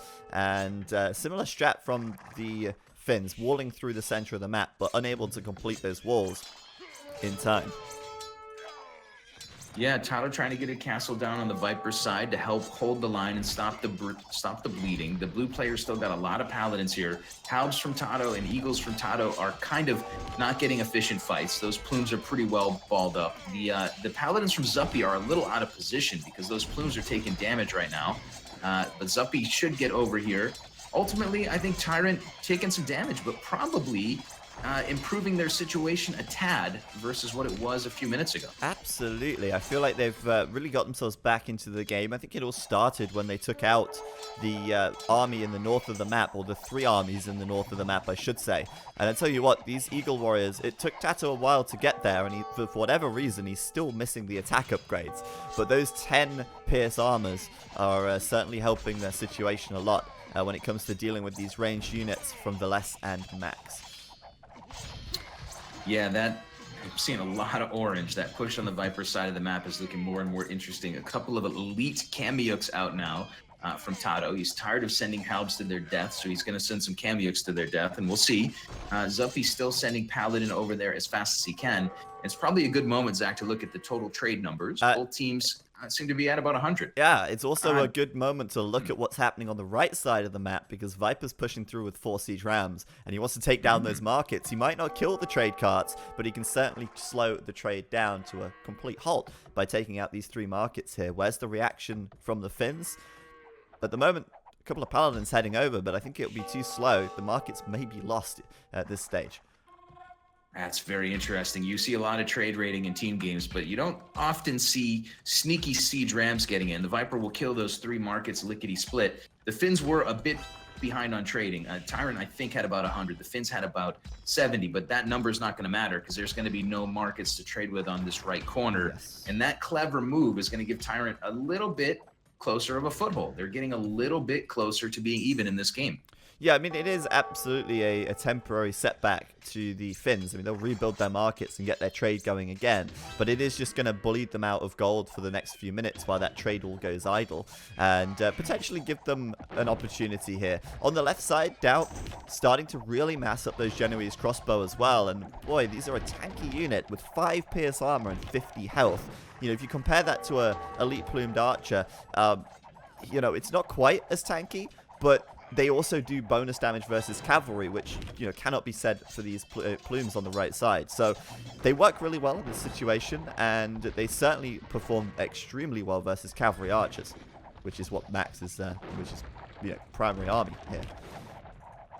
Yeah, we've got an interesting game on our hands, man. The chat's getting hyped up here. I'm sure your chat's getting hyped because things are really heating up. The middle of the map is starting to get stonewalled by the Finnish team. I'm actually looking at Zuppi's point of view. He's got 3k stone in the bank, so Zuppi can do whatever he wants later in this. Well, he's not built any castles, has he? I mean, maybe some castles in the trade line could be a good idea. Maybe some castles on this right side, maybe on the left side to help support Max. It certainly seems like he's dropped the ball a little on that one. On the left side, though, let's see how those Genoese crossbow do, because they're up against cavalry archers and paladins. This is where they should shine, but they are, unfortunately, just a little bit outnumbered. And the onagers from the back, sorting that straight out. They're still getting a decent trade, I believe, but all in all, they will be routed for now. Yeah, a lot of paladins from Zuppi there, kind of overcommitting a bit, but he's trying to help his teammate posture into a position with those onagers. Problem is that DauT has a bombard cannon and might build a few more to try to push that back. Hard to play onagers versus bombard cannons at a pro level. The Finns have reestablished their markets in the right corner of the map, so after that brief hiccup, they should get their trade back on track. But the question is, can they keep up the production of those ever so important gold units like the Paladin that Zuppi's been pumping with that little hiccup in gold? Zuppi on 50 gold at the moment. TaToH, meanwhile, breaking through the center of the map with some rams. And I think maybe the Finns have been a little ambitious with their wall. It is a huge wall, and to defend it for the entire length is incredibly difficult.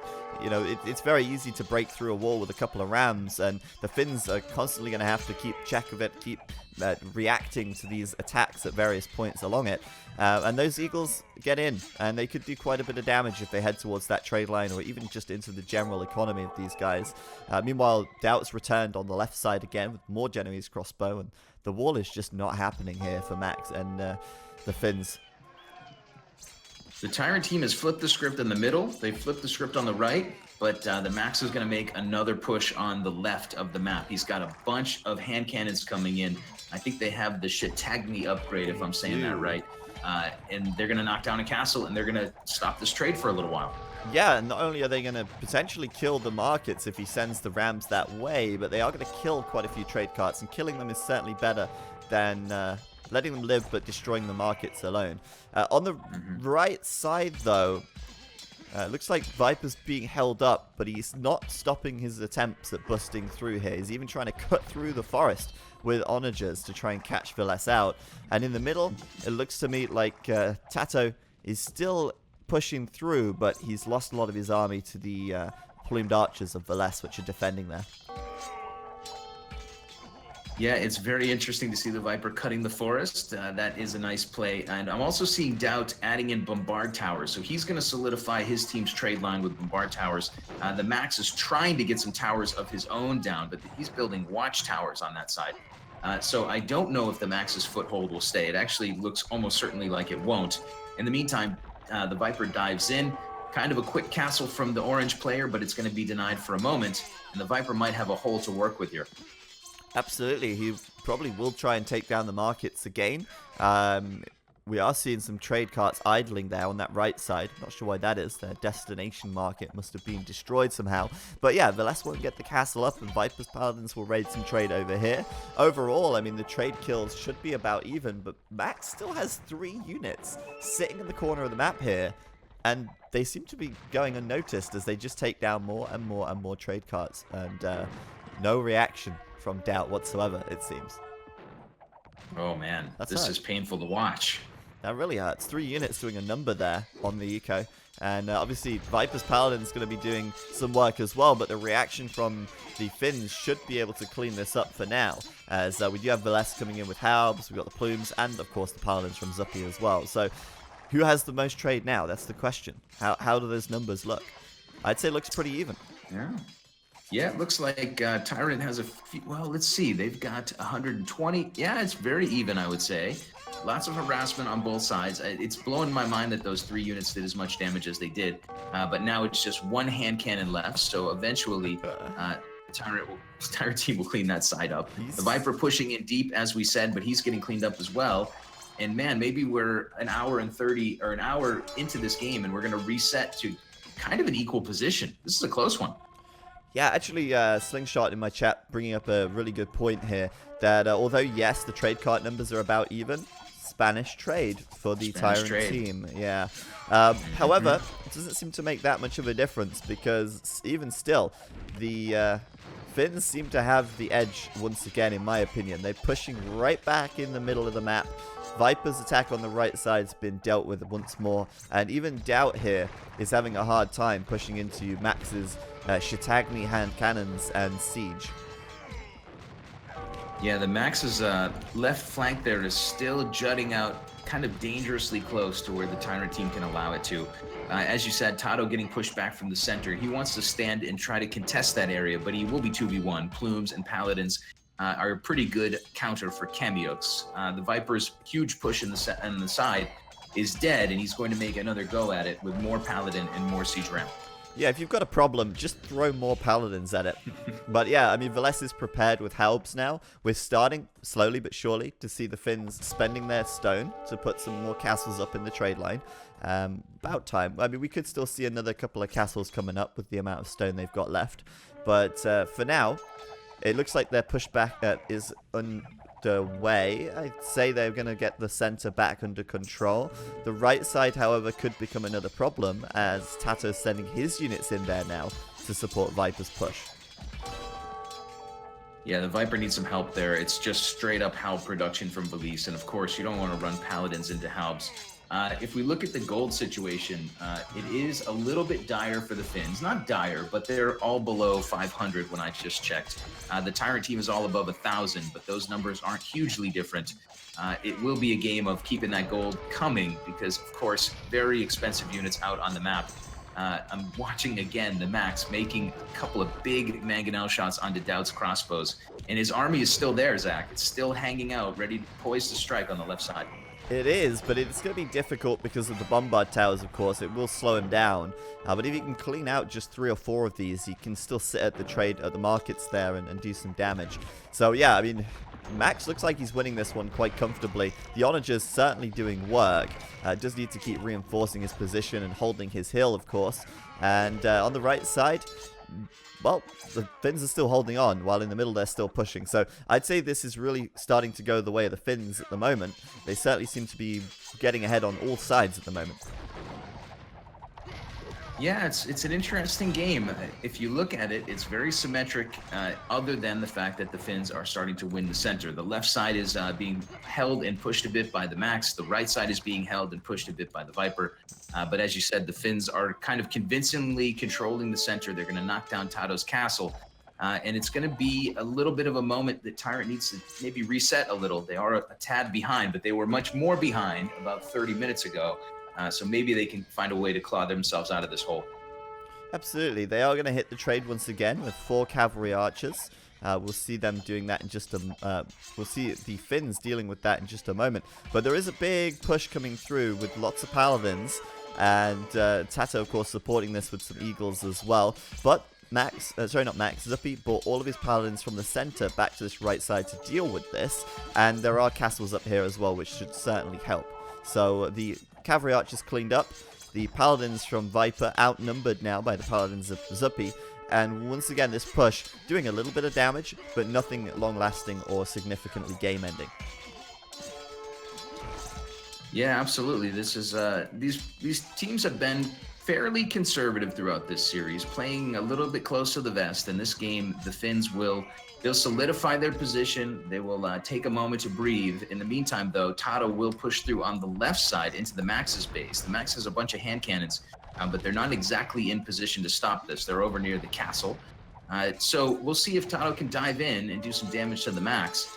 But both teams just kind of trying to solidify their position and waiting and playing this for the long game. And this one doesn't seem that close to being over. Yeah, and the big thing here, I feel, is going to be these Bombard Towers, man. On the left side and now the right side, because Viper's just done his Bombard Tower upgrade as well. He's also still mining stone, so I mean, I'm a little concerned because on the left side, every time DauT gets an advantage, and usually this is how it goes, right? There's a back and a forth. Max might be winning for a bit, then DauT will claw ahead, then Max will take it back.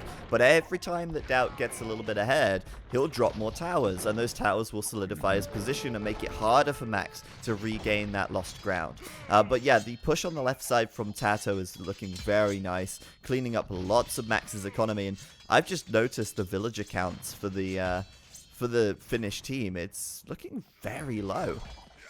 Yeah, I'm looking at that too. I'm looking actually at the total pop. So Zuppi is approximately pop capped. DauT was approximately pop capped. Viper's close. TaToH's close. The Max is on 135 and Villese is on 120.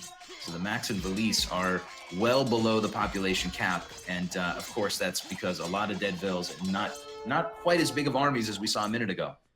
Yeah, I think this is it. I think this is where TyRanT will completely pull ahead. Viper on the right side doing a pretty good job keeping Villese and Zuppi tied up. But meanwhile, Villese's economy is actually very bad right now. And Max is losing a ton of vills to the raiding from TaToH as well. So this could be the beginning of the end for TyRanT, especially as... for Finland, as TyRanT start to push in, especially here on the left side with DauT finally getting the upper hand, and as I say, working his way forward with those Bombard Towers. Looks like it's all on Zuppi's shoulders at the moment. Yeah, it is really looking tough right now for the Finnish team. The Suomi fellas have done a nice job to get ahead in this game, but they have slowly fallen a bit behind as the Imperial Age has rolled on. TaToH's push is starting to get snuffed out a bit. He is reinforcing with more Eagles, but there's a lot of Paladins here from Zuppi. As you said, Zuppi's kind of the only one who can really bolster his team right now. He's the guy who's on 200 pop. His teammates are below 150. He's trying to use Paladins on both sides, but I don't think that TyRanT's going to let him off the hook. I think they are going to punish the fact that the Finns are a little short on military right now. Yeah, absolutely. And if they're not short on military in the case of Zuppi, they might be very soon, as with only 51 villagers working. And actually, well, to be fair, Zuppi's got 51 trade as well, which is ideal for Paladins, of course. But it's his teammates that I'm concerned about. And I do have to question, we were saying, you know, this is good because the Finns are pushing out the middle. They push TaToH back in the middle. But that didn't really achieve a huge amount. It didn't allow them to counter-attack because the TyRanTs were still pushing on the left and right side at the same time. And they were still, I mean, they weren't convincingly winning those fights. But now they're focusing on either the left or the right side. They've forgotten about the middle entirely. They are starting to pull ahead. And that's just the nature of these games, right? Back and forth until one team makes enough progress that the momentum shifts and they start to really pull ahead and abuse that advantage.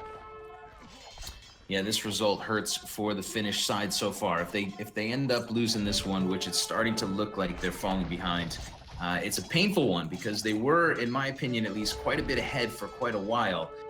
But TyRanT continues to come after them. Okay, here we go. Big fight on the left side. We've got a bunch of Trebs unpacked from DauT. He's waiting with a ton of Genovese crossbows. Zuppi, who is the guy who's had to deal with all these problems, sending over Paladins. He loses everything on that right side. And if the Finns didn't have enough reason to GG before, they probably should now. Well, and certainly now on the right side with Viper in the trade as well. Things are looking very dicey over there. My goodness, those Genovese crossbow melted those Paladins, man. They are so good at what they do. All the market's gone for the Finns. There's just rubble there now. The castle looks like it's going to go down as well. And that's the GG from the Finns right there. In the end, the pressure from the TyRanT, too much for them to deal with, pushed in on all sides, and I think maybe just the civs in the end working out well for TyRanT. Once they got to that post-Imperial stage of the game, they weren't taking as good fights. It's a painful loss for the Finns. I think they were ahead, and they also use Huns, Indians, and Mayans in this game, and Arabia is probably their best map, at least from past experience watching them. So it must hurt a lot to lose that game, Zach. Yeah, I mean, they really threw everything at it, and they were ahead for some time. I felt like all the way up until the early Imperial Age, the Finns had the advantage. But I think that's mostly down to the fact that TyRanT went for a very greedy strat, with TaToH doing a fast castle in the pocket, Viper going quite light on military until he reaches the castle age, and TaToH was really far behind for quite a while that game. But in the end, with the fully upgraded Viper Paladins and the army from DauT on the left, he was able to kind of get his units upgraded, and then once he had them out, once he had that mix of Kammerjärk and Eagles, the damage was there from TaToH as well. And all in all, I mean, it's kind of tough. I think maybe it would have been better, it would have been nicer perhaps if Villese had been able to fight DauT on the left side versus the Italians. He might have performed better as the Mayans versus, compared to the Indians out here. Yeah, I think you're right about that. Man, if TheMax could have made a bit more of a power play on that left side and damaged that trade a bit more from TyRanT in the early Imperial Age, we might be singing a different tune. But TyRanT sent all 3 armies there. I think that was the most critical moment of the game for me. The TyRanT team, TaToH and Viper, they sent a bunch of villagers out. They stonewalled their entire side. They had so little map control, but they sent every single unit that they had over to DauT's side, and they 3v2'd that side. They won down that castle from TheMax, dealt with a couple of bombard towers in the trade, despite one hand cannon surviving. I don't know if you saw that for the whole Imperial Age. That was the critical moment to me in that game. Yeah, absolutely. Because they knew that if they the Finns pushed through on that left side, it probably would have caused them too much of a loss to be able to catch up in gold again. And that could have ended the game right there. So they acted appropriately. And then I think, Viper played really well with his constant raids on the right side, trying to get into the Finnish trade there. And, DauT did take some heavy losses on the left side, but ultimately comes on top against Max as well. Those bombard towers certainly helping his situation. And man, those Genoese crossbow making it really difficult for Zuppi, who had the military numbers, he had the paladins, but it made him so difficult for him to actually help, because every time he sent those paladins in, the Genoese crossbow just shredded them to bits. It's interesting, people here in the chat are saying like, oh, DauT was the MVP, Viper was the MVP, TaToH was the MVP, and then someone's saying Spanish trade was the MVP that game. It certainly helped, yeah. That's a pretty good point. That's certainly a good point. Getting this restart. No breaks at all between a restart here, which is nice. Oops, I think I failed my chat off. Apparently doing it in all caps doesn't work. But there you go, we're back. Game number 4, Finland versus TyRanT. And this one was the restart from the TyRanT team there. Let's see, though, do they get the Byzantines on the flank this time, or is it in the pocket again? I will catch up with you in 1 second. I just had a dropped launch, so it's all you, my friend, for a moment. Okay, no worries. It looks like the TyRanTs will get the Byzantine player on the flank. TaToH this time in the green on that left flank for TyRanT. And we don't know exactly why they called the restart, but maybe trying to get the Byzantines on the flank here was their goal. Maybe it was just because they didn't like the map. Who knows? But hey ho, Byzantines on the flank for TaToH in the green. On the pocket position is DauT playing as the Japanese in red. And then on the right side in the yellow, it's Viper on the Slavs. That's TyRanT up to the very north of the map. And then on the south side, to the right, Zuppi in the blue, playing as the Saracens there. The pocket player, Max in the teal, playing as the Aztecs. And on the left side, Villese in the orange, playing as the Celts. Are you back in the game, Mr. KillerB? Oh, yeah, man. We are live. I've made it. Yeah, great intro. I'm watching the Orange Scout from Villese sneaking in toward TaToH's base, maybe going to try to steal some resources. The Finns have been better at laming early on in these games, and they may get the better of the TyRanT team again, because the Blue Scout of Zuppi is also forward, and he's waiting to potentially lame a villager when it comes out to grab this rhino on Viper's map. So far, no damage really done by the Finns, but they are kind of camping those rhinos. Yes, absolutely. Looking for anything they can find, of course. And if they don't loom up, they could lose a villager here. Oh, it's not even going to be a villager. It's going to be a full-on steal. Zuppi trying to go all the way around the right side of Viper's base here to grab that rhino and take it home. Max is here from the pocket as well to support Zuppi in his laming. And we saw this last game, actually, on Arabia, and it worked quite well for the Finns, having the 2 scouts in position to try and prevent this scout from DauT doing too much damage. But Viper's on the way over as well, so it could be quite messy for the Finns here as... Oh, Rhino's going to stop. They're going to try again. They will. Yeah, indeed. the Finns losing the attention of the Rhino, and they go back for another dip, and returning to the scene of the crime is probably going to be a really bad choice for them, because both scouts now have taken damage from that Rhino, and now the Viper is here, and the Viper is ready to do some damage as well with his scout. So a lot of drama already in this game. Let's see if the Finns can steal this Rhino. Yeah, we'll see if DauT keeps his scout alive there. Zuppi pushing it away with 2 HP, and it's just Viper left with a pretty healthy-looking scout compared to the 2 scouts from the Finns. But that Rhino is certainly getting very close to Zuppi's TC. But once again, they've lost it. Max, a miss micro, but he might try... I don't know, can he go for it again? I mean, he could go for it again. He's got enough health on the Eagle's scout, but the block from Viper gonna cause the scout to die, and that was a perfect play from Viper with the block there. That's gonna hurt. Yeah, it feels like a bit of a misplay from the Finns. When they went for it the second time, it could have worked, but going for it the third time was not going to be possible. If Zuppi had a villager closer by, maybe, but it's always hard to say what could have happened. Nonetheless, TyRanT will get a few scouts down there, and they will save the boar on the Viper's side, or rather the Rhino.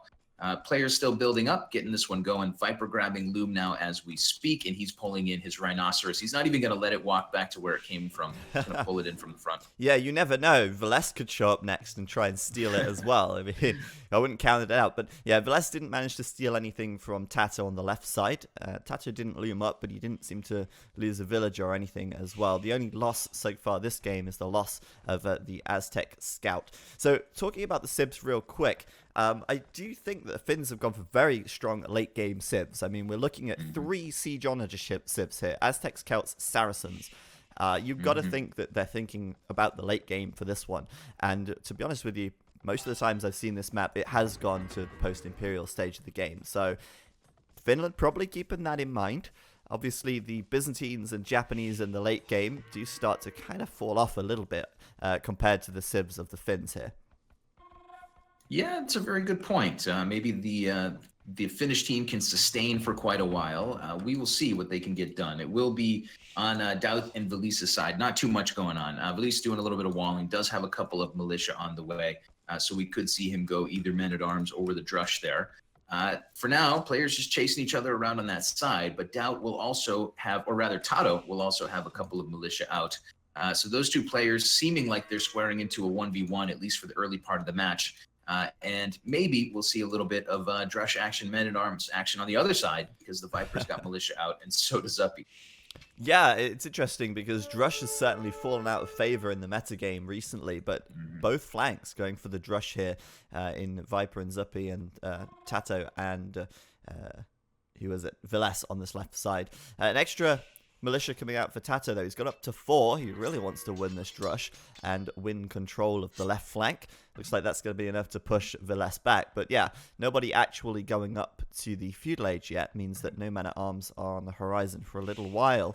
In fact, the first player to click up to feudal will be DauT in that pocket position for the TyRanT team. We also see the docks coming up to try and block off these flanks a little more. It's a pretty good strategy. It does work, and it also allows you to build some valuable demolition ships. Hopefully we'll see some of those coming in to play later on. Yeah, if anybody's going to get in a sneaky demo shot, I hope I don't miss it. I hope it might just be TaToH. Maybe we should expect it from him. But at least for now, TaToH's keeping that dock position open from the orange player Villese. The Celts player wants to get his dock down to close the gap. But TaToH is now in. The green player will be walled in back at home soon. Viper and Zuppi are both walled in. So those two Drushes aren't doing much. But probably pretty notable is that the Viper scout is inside of Zuppi's base, and he's going to be able to at least keep tabs on his opponent. Information is key in this game, and that could help his team a bit. Yeah, absolutely. Just to go back to the whole Drush versus men-at-arms thing, I mean, men-at-arms seems to be the more popular strategy on maps like Arabia. But yeah, getting the Drush out on the left side will allow them to transition up to like a fast castle quite nicely. And I think everybody kind of wants to achieve that objective. But on this left side, it looks like TaToH will win. No, he will lose his Drush. Kind of, actually. I don't know, because Villese ended up losing 3 units there, which were just his militia, right? Or is it his scout as well? No, it was his scout that went down and the militia. And then obviously there's the scout that's still alive for TaToH. I'd rather keep the scout alive than the militia, to be honest. So I'd say TaToH won that. Yeah, I think TaToH and TheViper will get a smidge of an advantage. They, like you were saying with the Drush versus Men-at-Arms here, by the time the Drush is dead, your walls are done. So Men-at-Arms is probably not useful. It's so expensive and aggressive. Drush is probably just fine. But I would give TyRanT a little edge because they got both of their flank scouts into the middle of the map. And I know when you're fast castling, you know what your opponent is up to. But for instance, we will see the green player TaToH potentially find that TheMax is on stone. Might not blow his mind, but at least he's going to know, hey, this guy's on stone. We have to account for this. How many Villes is it?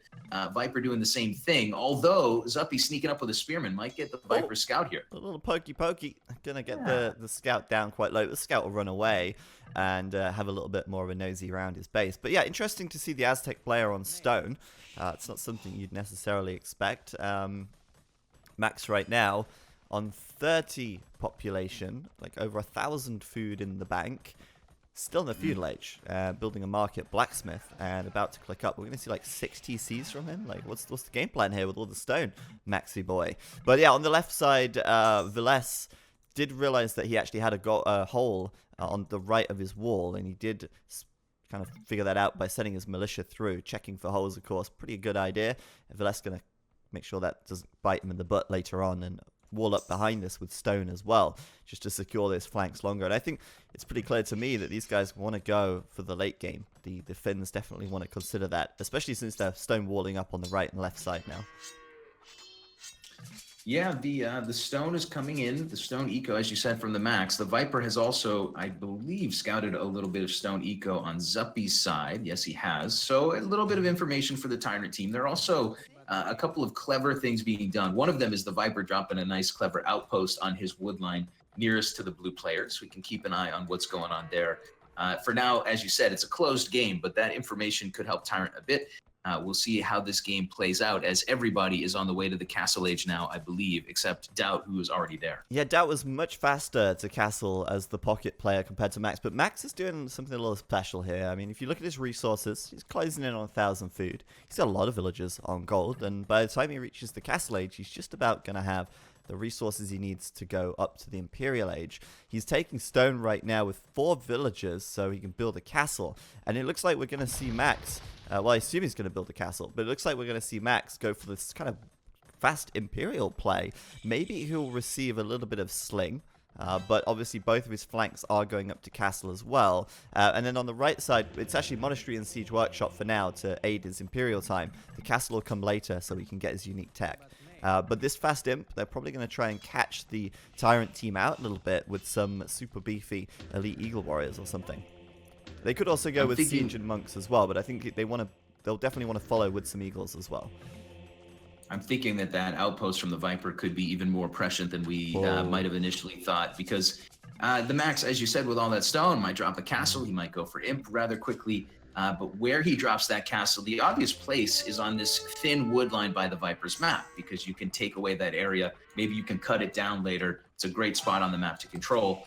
TheMax is on the way to imp already. I don't know which buildings. Oh, I watched him build a siege workshop and a monastery, but his castle drop will come up on that wood line. So he's going to be able to make a push on that particular wood line, and with the siege workshop down, it might mean that we're going to see a cut. Yeah, but Viper, I mean, this is, again, the value of having the scout inside.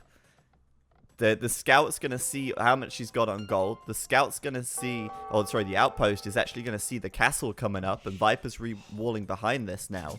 So good point about the outpost there. He does see the castle, and his scout also identifies that Max is up to no good. We've even got the scout of TaToH over here trying to do a little bit of damage, but he's not going to find anything. And, well, let's see if Max can pull this off. I hope he does send some Eagles in as well, but it's mostly going to be Siege and Monks for now. This is totally a strat that could work, but it really hurts that your opponent knows it's coming. You're kind of pot committed if you're TheMax, because you already mined all that stone.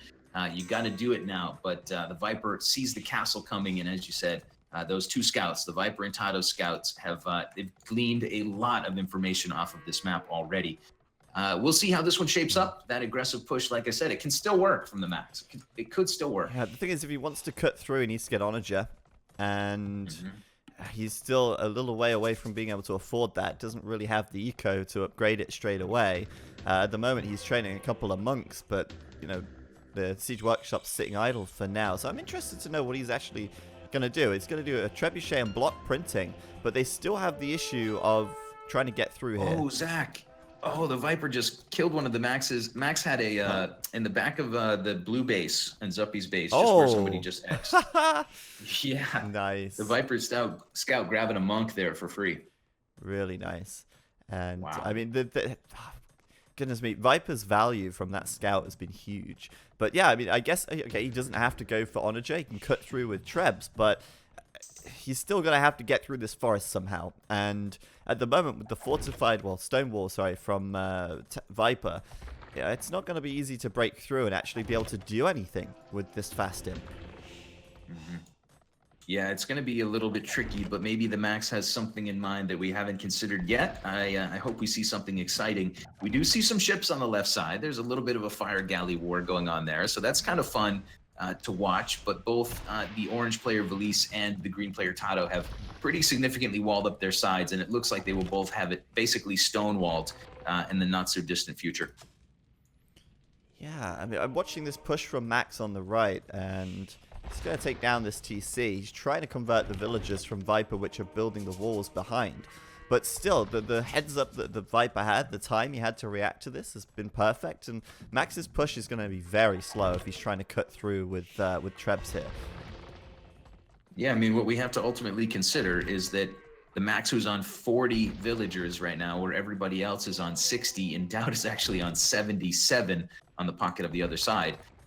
If it's going to be fast enough, and we'll see. I mean, it still could be. He's harassing. He's being annoying. He's now cut through the wood lines. He's going to send a few monks to harass the Viper. And converting some villas as well. Nicely done by Max. I mean, persistence paid, but that was good. Viper seeing that, okay, 2 conversions, 2 monks. I'm just going to send the villagers in to repair the wall behind and get fortified wall up. He might lose some villagers to the monks here, but it's worth losing a couple of villas to conversions and being able to re-wall behind it than just letting these Jaguar warriors come in. I kind of thought he'd go for eagles, but since he went for the castle, Jaguars make sense as well. Monks, of course, backing it up, but Viper stalling for time as he goes up to the Imperial Age, and like I say, this push just not being fast enough, not successful so far, I would say. Somehow Jaguar warrior made it through though. Is there a hole somewhere? Ah, there is a hole. There's always a hole. There's always a hole. A couple of converted vills, a little bit of annoyance, and that outpost from the Max is quite a brilliant move. He's going to keep converting villagers and annoying the Viper. And like we said, Viper with a little heads up, but this could still work. Those units from the teal player are almost through. They're a little bit pinched on the side, but they'll eventually find their way through the hole in the wall. Treb's still working to make a bigger hole, but as you said, Viper with fortified wall, it will take a little while. But the Max's push is coming to fruition, Zach, and this is an elimination game, so he's got to make this work. Absolutely, he cannot afford to mess this one up. But yeah, I mean, Viper has lost a bit of his eco here. He will lose access to these farms. He lost the TC before, of course, but a couple of castles coming up for him. We've got BoA out, which are it's an interesting choice. It's good versus the Jaguar warrior, but obviously Jaguar warrior are not the only things that Max is fielding. Those monks will get some easy conversions against the BoA there. So he's going to have to mix in some other stuff as well. Probably some light cavalry to bolster his army. And meanwhile, I mean, DauT's still booming away back here. He's not clicked up to Imp yet. Just doing DauT things. Booming, booming, booming. And we'll eventually get up to Imp at some point this game. But for now, he's just kind of letting the Viper die on this right side. Why not? So I've been noticing DauT actually slinging a lot of resources toward the Viper. So he's been kind of propping up the Viper's economy, allowing his teammate to go for 2 castles. Treb's coming out. As you said, BoA coming out. It's a little awkward for the Viper because he wants to build more BoA, but he can't afford it. So he is going deep into the scout line with Light Cav on the way. So he'll be able to push back against those monks pretty cost effectively. But the Viper here is in some trouble. He's going to lose another TC. He will lose his gold pile on that side. And the clock is ticking. He's got to field an army to fight the Max as soon as possible.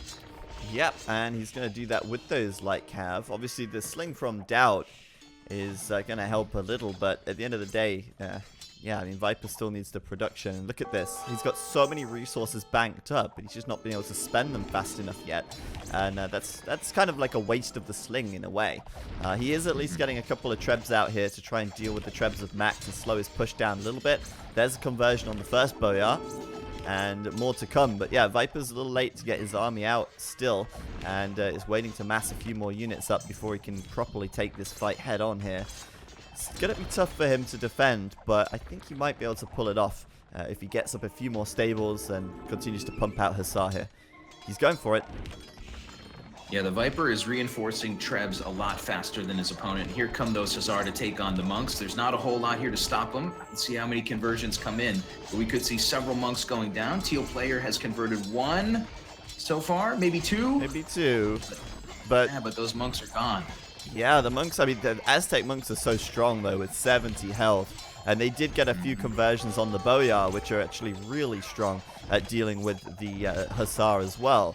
But Viper looks like he's at least stalled this attack for now, and seems to be able to hold on a little bit. But yeah, the army of Max still kind of there, but only 1 treb left, and Viper's doing his best to take that down. Of course, Max has got the help of Zuppi behind him, though, with the Saracen Arbalest, as Viper now starts making some siege as well. Slavic siege, nice and cheap, of course. And yeah, there you go, Treb's down. So this is completely stalled out right now.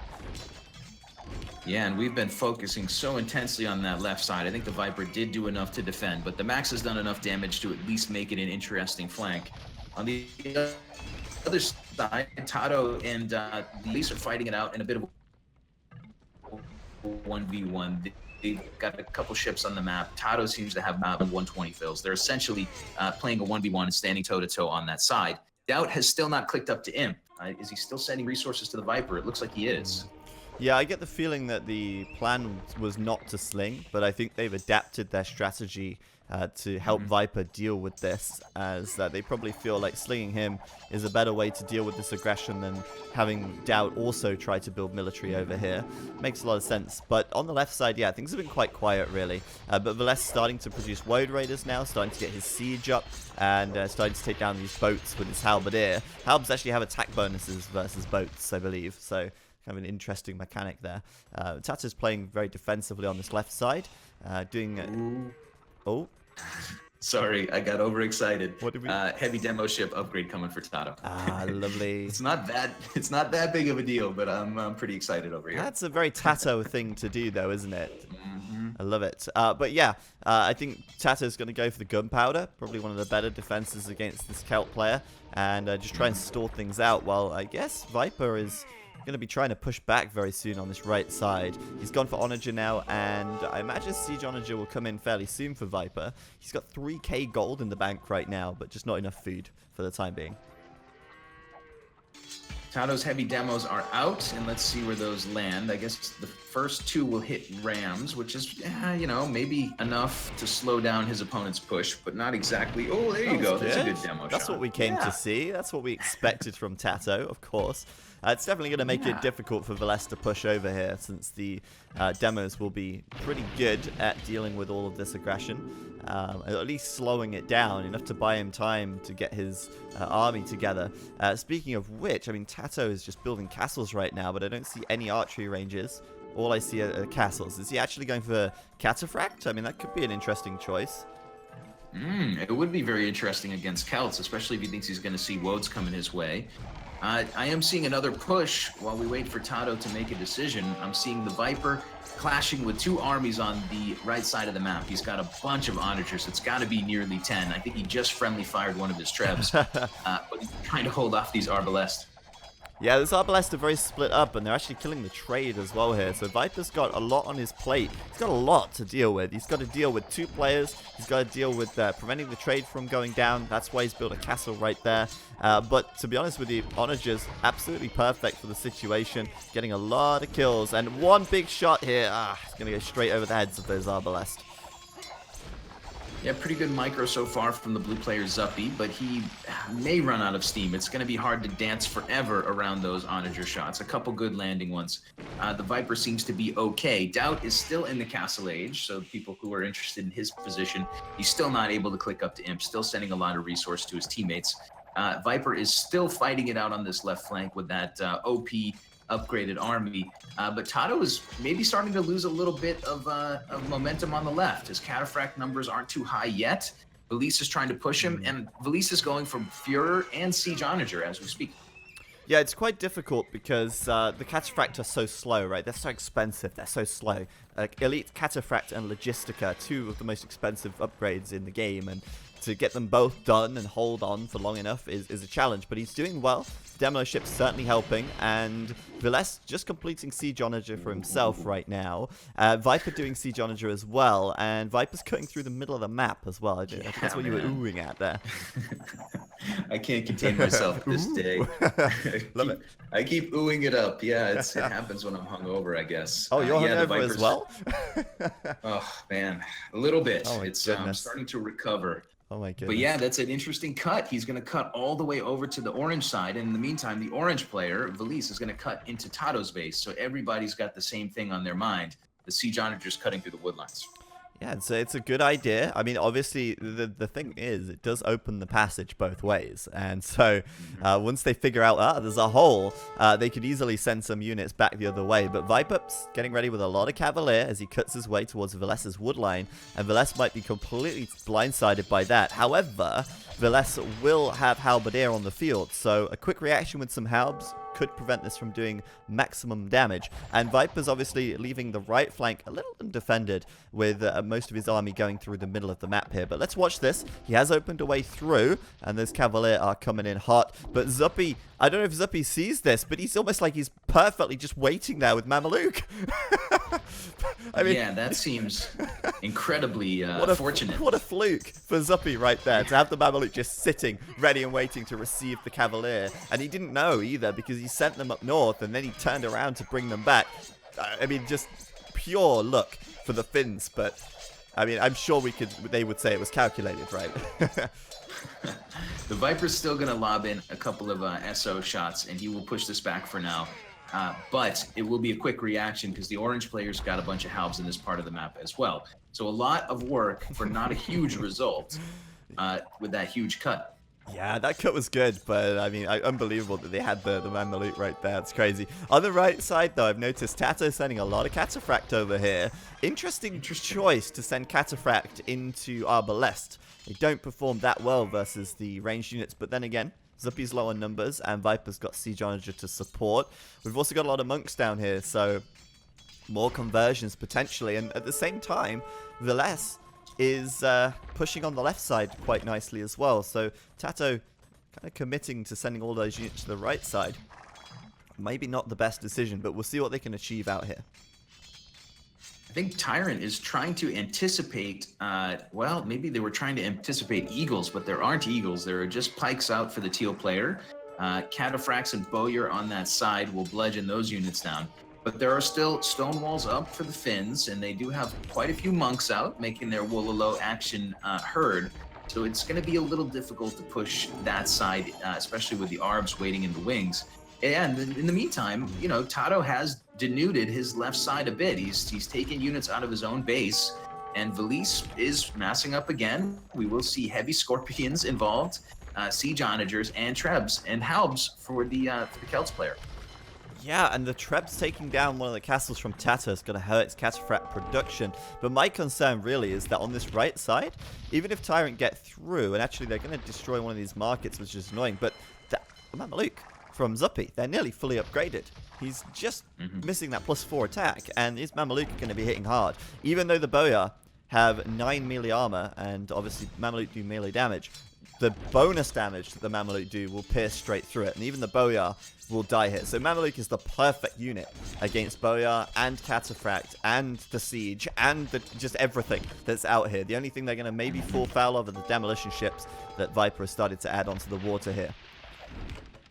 It's so interesting to me that TaToH has sent such a big army over to the Viper's side, because the Viper is continuously being fed resource by DauT. DauT's still in the castle age. DauT is nearly at 200 pop. So he's nearly pop capped. without any military, just sending everything to the Viper. Here we go. By Sorry. the way, TaToH with a nice counter push. Yeah, I saw Villese killing both of his trebs there. It was quite funny. But yeah, on the right side, the Finns definitely stalling for time. But they're going to have a really, really good army, I think, to deal with this. They've got a heavy demo out for Zuppi as well. He's going across. Oh, he's going across. They're gonna take it out with the castle, I think. But still, the Finns don't really want to fight on the shallows if they can help it, because those demos could be huge. But yeah, I think this is going to be a really good fight out here for the Finns. We'll see. The monks. There's so many monks from Max. Oh my god, he's going to get so many conversions here. Yeah, the Max with 80 demos. HP monks.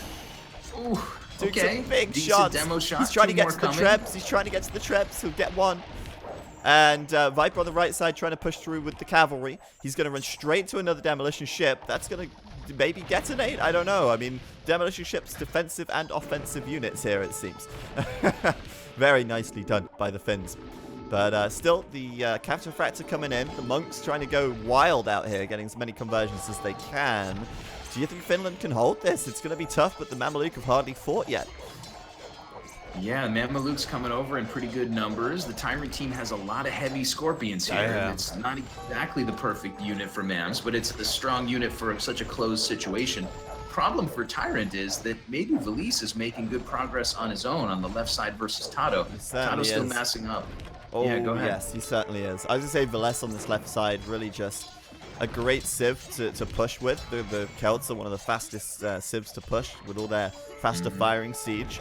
And he's following it up with a castle, lots of Scorps. Great unit choice versus Cataphract as well, actually, if you can keep a meat shield in front. And on the right side, I mean, there's a lot of Scorps out for Viper as well here, but the Finns have defended well, and you could certainly say that the TyRanTs have not made as much progress on the right side as Villese has made on the left. TaToH's going to get out a bombard cannon. If we think about it, you don't usually think about bombards versus heavy Scorps, but 12 range versus 8 now for those Scorpions with the Celts upgrade. So TaToH may be able to micro against that, but he needs a lot more cannons quickly. Viper still pushing on the left side with Mass Bowyer and a bunch of heavy Scorpions of his own. And we essentially have a Black Forest game on our hands, Zach. A super close game with tons of siege out on the map and just tons of carnage. I tell you what, though, this is one of the best sort of post-Imperial fights we've seen in a long time. We've got demolition ships, we've got Scorpions, and oh my goodness, Zuppi taking out a bunch of Scorpions there with a single demo. And, you know, you've got Mameluke, you've got BoA, everything is mixed in here, and it's such a great combo. But oh my goodness, look at how many demo ships are coming for Zuppi. He's really abusing the strength of this unit right here on these shallows, and he'll take out most of Viper's army. Viper just cannot scoot out of there fast enough, and everything goes down. Zuppi, huge plays from him.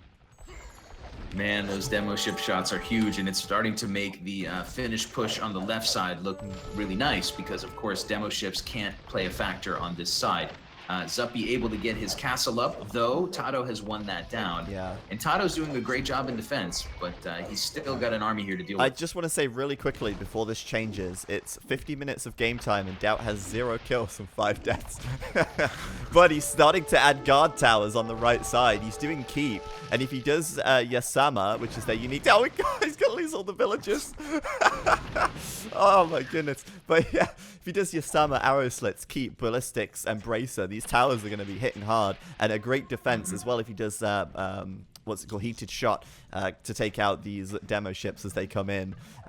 DauT's finally agreed that going Imperial is a good idea, but maybe it's a little late. I don't know. Left side looks like TaToH's held the push for now. Yeah, this is still anybody's game. The TyRanT team with a little bit of a score lead. I think we should look around the map at the resources quickly.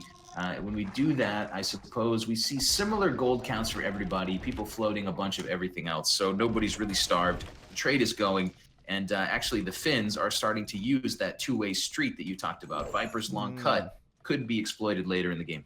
Absolutely. An onager going down there now for Villese. And, you know, it's an outpost for Viper to keep eye on that. But they can easily cut through on a tangent to that or something and just go up north into the woodline of DauT. So, yeah, I mean, a trade on a raid on the trade, a trade raid, could be pretty strong at this stage of the game, but it seems like both teams are pretty tied up. DauT's going to keep on keeping on, but there's going to get cleaned up eventually. He's now got 2 kills to his name, which is nice, but also taking a few more losses in the process. So DauT starting to add some galleons in here. There's not really much space for docks, which is a problem. And look at the trade from the TyRanTs. It's actually really intense right now. Yeah, the TyRanT team is, what is that trade card number? It's 140 for them. And on the other side of the map, it's about 100 for the Finns. So they will have a nice trade advantage. And well done with the keep and keep. You did a nice job there. You're a bit of a poet today, my friend. Well, you got to try. Not everyone gets it, but you got to try. Yeah. I've got to say, though, the trade carts in the north are only getting 46 gold per trip. Comparing that to Zuppi's trade here at the bottom, they're getting a 59 per trip. So a little bit more efficiency on the trade for the Finns there. But yeah, I don't know why. I think they were a bit worried that TaToH's side might be crushed, and they didn't want to leave the trade exposed there. So I think they're going to be starting to move it over to that left side to get the advantage where possible. But yeah, good defense from TaToH, using his monks to convert a lot of that siege and push it back. But on the right side again, a bit more of a stalemate. Neither team, actually getting too much of an advantage. And I think the Finns are having a hard time pushing. But middle of the map. And they're going off on a tangent, look. But DauT seems to have spotted it with a keep there. Yeah, this was a bit of a, I mean, it still can work, but it was a bit of a misplay from Villese.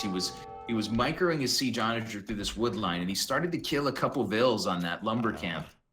Maybe about 30 seconds, a minute ago, and that kind of alerted his opponents. But, you know, TyRanT hasn't really responded to this with enough units. A couple keeps is not going to stop this Mameluke raiding. So the Mams are in, and they may achieve their intended goal anyway. Yeah, and well, the Cataphracts are being sent to deal with it, which is not the best unit choice. I mean, these towers from DauT are really good at dealing with Mameluke, but man, the Cataphracts are not. So Viper's gonna have to come over as well to help with that. We are starting to see more holes opening up, and this is the thing with this map. The longer this game goes on, the more holes are going to start appearing in that center wood line, as the acacia trees are quite sparse anyway, but when they start cutting through as well, more paths going to start opening, and I think there's about 4 paths through now at this stage, so it could start to get a little overwhelming for one of these teams. We'll see. Yeah, it's a little hard to find a place where TyRanT looks like they have an exceptional thing going. I think that the Finns have a nice little push on TaToH's side. It's running out of steam. DauT is going heavy cav archer on that side to help his teammate. But the right side feels like the Finns have gotten incredibly good trades with those demo ships. They have a ton of trebs out from the Max and siege onager as well to make a push against the Viper, and the Viper with just Hussar to defend. Yeah, it's really Zuppi at the moment who's pulling his weight for the Finns again, though. He's had such good games. He's been such a consistently strong player throughout this tournament so far. But yeah, I mean, 240 kills to 100 deaths is quite the KD. His teammates can't say so much, though. I mean, Villese here losing 250, killing just 136, and Max with 116 kills, 250 deaths. So even though it seems like the Finns are, pretty much, I'd say, winning the right side. It's hard to say. I mean, it feels a bit of a stalemate, really. It seems like the TyRanTs have certainly gotten more kills so far this game. Yeah, those Mamelukes from Zuppi are a nice unit in this stage of the game, but they've been running around in the center of the map for quite some time, waiting for their moment to strike. Viper is waiting with 4 siege onagers, so those Mamelukes, oh god, I can't look away from this. Oh. Mamelukes could run into some massive onager shots. But Viper's moving his onagers to the right to deal with what's coming through here. Is he going to react? Is he going to see this? The Mamelukes slipping by. But look how quickly they go down to the towers. They need to actually run to the back and hit this trade rather than sitting under the towers here. I imagined a big shot, but it wasn't there. As you said, the Viper's moving on. And those towers from DauT, they're doing a ton of great work. I mean, when you're pop capped, you need to find a way to put out more damage, and defending with some towers like that is nice. And I don't know if TyRanT haven't noticed these Mameluke, because they've not X'd it yet, and there seems to be no reaction, so we are going to see some trade going down. Zuppi assuming the trade line's running from left to right here, when most of it's running from top to the east, but he's still going to kill a good number of trade carts in here and certainly take some villagers down as well. While on the right side, a huge fight right here. Lots of siege onagers in the mix for both of these teams. Yeah, the heavy Scorpions and the Siege Onagers are firing away. TaToH's Cataphracts will do a good job. There are a ton of pikes here from the teal player, but of course, Cataphracts doing a decent job against them. The Siege shots can really change the fight. Super population efficient unit. And if they land a couple good shots on TaToH's Cataphracts, Just like that. Oh my goodness. Just like that. Perfect. But at the same time, ZeroEmpires did lose all of its trebs at the back there, and without the trebs, that will slow their push considerably. Oh, and again, the trebs of Viper going down to the Siege Onagers as well. Man, these Siege Onagers are brutal. Yeah, the SO shots flying in from the orange player. Conversions still coming in from those beefy Aztec monks. For the most part, the Mamelukes have been cleaned up, but they did have the intended effect of doing some serious damage to the TyRanT trade lines. For now, this game is becoming more and more interesting as the Finns push a little bit on the right. They push a little bit into the TyRanT economy, but they certainly haven't broken the TyRanT team yet. Yeah, they're getting dangerously close to the markets on the right side. The Mameluke are around there. They've got some boats on the water, bombard cannons as well from Zuppi are out. Viper tried a little push on the right side as well. He cut through and he did send some units into the wood line of Zuppi, but that ended up getting cleaned up pretty quickly. And on the left side, TaToH's making galleons, and you know, they're not that great, I feel. In this situation, there's a lot of siege for Villese. He's taking them out with onagers. His rams are soaking up some galleon shots. And even if TaToH manages to break through this gate, where does he go with the galleons? I mean, I guess he could get into the trade, right? But it's not going to be easy. Yeah, it's an interesting move to go for the galleon here. It's again, it's a relatively population efficient unit. It's a powerful unit. It's expensive, and everybody's pop capped, but yeah, it might not be what he needs to break through on that side. Are we ever going to see people building cannon galleons, Zach? Is that ever going to happen in pro games? Oh, you know, it could actually be a really nice way to take down the markets as well. But, I mean, bombard cannons will do the job just fine, I believe. Zuppi with 13 range on his bombards can certainly hit these markets from quite far. And the backup from the galleons is probably enough. But yeah, on the left side, actually, TaToH is through, and he could send the galleons behind the markets here. It's an opportunity for TaToH to do some big damage. DauT, on the other hand, could send the heavy cavalry archers through. He doesn't have much military. He's got 89 trade carts right now. But at the same time, in the center, the Finns are making good progress pushing through into Viper's base as well. So there's action all over the map right here, and it's incredibly close, all things considered, I'd say. Yeah, the Finns are pushing up the gut through the Viper's economy, but they're not as close to the trade as TaToH and DauT are. They're going to roll right up into the front of this trade. And we're going to have to see the Finns probably relocate their trade for a moment, because elite Cataphracts are in this area, Galleon in this area, and heavy CA, and just one castle defending and a couple Mamelukes. Yeah, we're going to see Zuppi bring some Mameluke over, though, so a lot of Mameluke over, in fact, so they really don't want to lose too much trade here. If they do lose trade, I mean, it should be replenishable, but it will be a setback. Obviously, they have got a couple of castles here, which is definitely going to help. But yeah, I mean, the Japanese heavy cavalry archer is a pretty formidable unit. DauT's going to be able to afford loads of those with the 94 trade carts he's got right now. But the Mameluke are just too damn good, man. The Mameluke this game have been so valuable. I can't tell you, it's just such a key unit in this match. Yeah, the Saracens were not picked early in the draft in any of the series that I've been watching. I think they were 3rd or 4th to last in this draft. And they are turning out to be a pretty darn useful civ on this map. It's interesting what you can do with those late picks. But still, the Finns are pushing through the center of the map. TyRanT has been cleaned up, and I guess we kind of pull back into a game that is still kind of a bit of a stalemate, Zach. Yeah, we got the cannon galleons out for TaToH, though. You called that. They are not elite, but they are cannon galleons. They're pretty nice. Gonna get a bit of extra damage in on the shallows there, but this teal and orange mass is certainly working their way up into, as you put it quite eloquently, the guts of Viper's base here. And they're gonna find a lot of damage. I don't know if Viper's gonna be able to defend this, to be honest. He's got 40 military, but where is it? Yeah, the Viper has a lot of halbs out. He's trying to sneak siege onager shots in, but he's not getting super close. DauT's going to add in a few heavy CA, but all 3 of the Finnish players are here with something. and it's mostly just the Viper defending. So you know how that result will end up. Viper adding in more barracks, but he's having a lot of trouble, like you said, keeping it going. Population 135 for the Viper. Ouch. Yeah, I'm amazed that the TyRanTs aren't like just rolling in thousands of gold right now, and I think it's in part due to the inefficiency of the trade line. It's only 51 gold per cart. DauT with 96 trade carts. I mean, the amount of gold that these guys are pumping out, it must be huge, but they're spending it so quickly as well that I guess those trade carts are justified. But yeah, Finland's really pushing through, and the siege, like I said, the Celt siege attacking faster. It just means that it's going to just do so much more damage, so much more quickly, and take out those buildings super fast. I think the only thing that's faster would probably be the Mongol siege, right? Closing the distance. Mm-hmm. Yeah, and then castle drop comes for the blue player Zuppi on that side near the Viper's base. The Trebs are still alive. The siege onager number continues to increase, and the Mamelukes are still here with a ton of pikemen surrounding them. And I just don't think TyRanT has a composition that can stop this group. I don't think they can hold this side for much longer. No, I don't think so either. DauT on the left side tried to run in with some cav archers as well, and basically got cleaned up in an instant by this Mameluke. I mean, just look at the KD of Zuppi. He's still 2 for 1 at the moment, and it's just going to keep increasing at this rate because, I mean, BoA, cataphracts, and heavy cavalry archers versus Mameluke. What are you going to do against that? The TyRanTs are probably a little bit concerned about their markets now as well. I'm surprised Zuppi hasn't done some more cannons over here to take these markets down, but it seems like they are very focused on pushing through the center.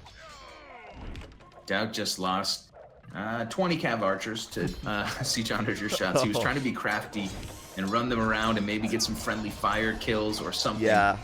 But man, one last big push here from TaToH. This has to work. Man, TaToH is trying to just slow this down as best he can with the cataphract going for this siege. But, I mean, it might be a little too late. It's hard to say. TyRanT are holding on. But it's certainly not going to be easy now that the Finns have got a foothold on their side of the map. That's scary. On the left side as well, TaToH losing ground there as he's sending all of his cataphract to the center. Just a few units from Villese could break through and do damage. Meanwhile, this fight in the middle looks like Finland's been slowed down a little bit.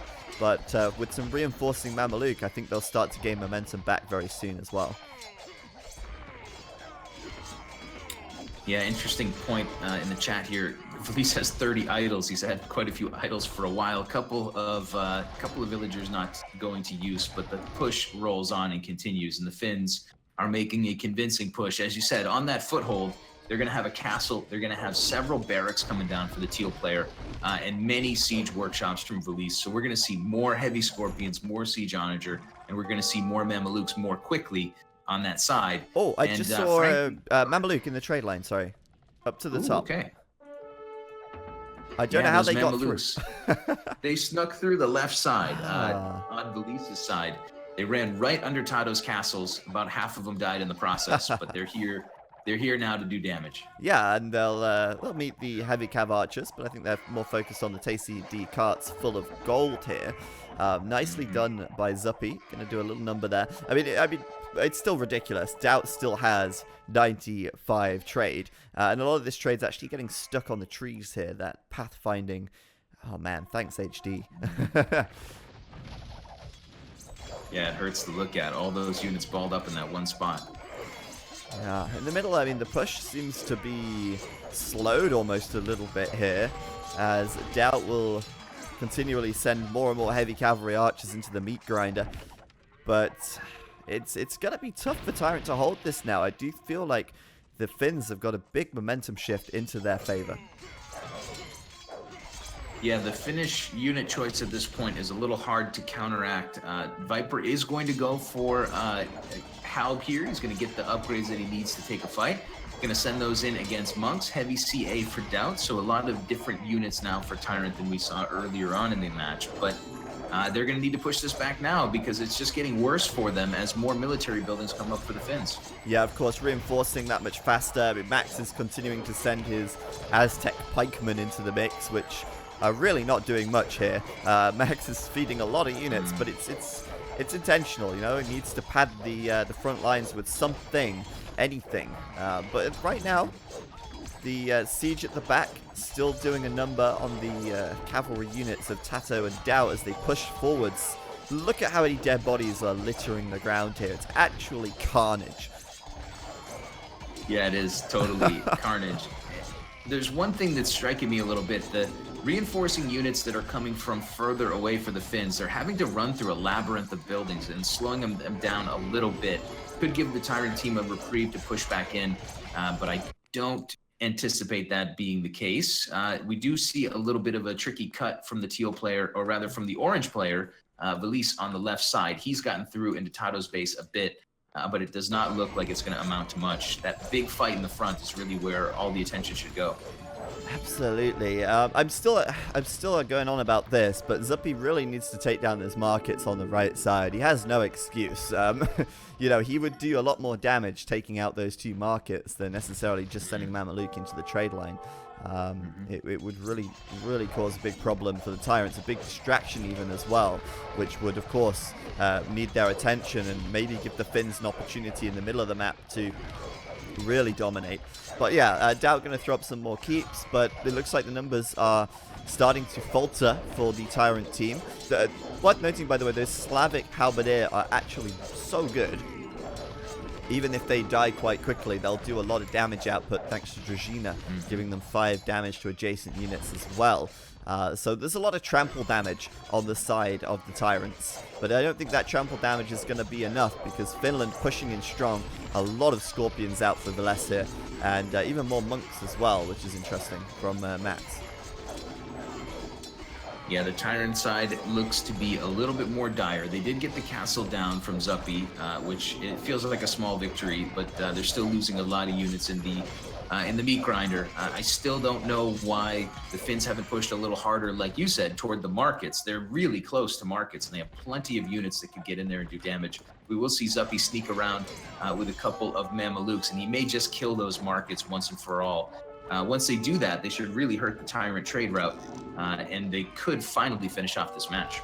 Yeah, they're attacking one of the markets. He just needs to keep that going while the rest of his team and I guess his other Mameluke sit in the middle here. The keeps from DauT, I actually can't tell you how much damage they're doing. It's so good, especially against the Mameluke. It's exactly what they need, but it looks like the GG is actually being called. They've decided that they just cannot hold on any longer. As on the left side, look at this. Zuppi was pushing in with Villese there. And on the right side, obviously, the threat to the trade was pretty high as well. And I think they just felt overwhelmed in the middle. Yeah, this was a game where the TyRanT team, you said it in the beginning, they needed to get something done a little bit earlier. They couldn't go super deep post-Imperial versus all these civs that have Siege Onager and OP units like Mamelukes. Yeah. And I mean, the Finns just played it the way they should. They won time and they got the win. Yeah, wow, though, what a really nice game that was, and Finland actually getting it back as well, 2-2, which means we do get to see the 5th and final match in this best of 5.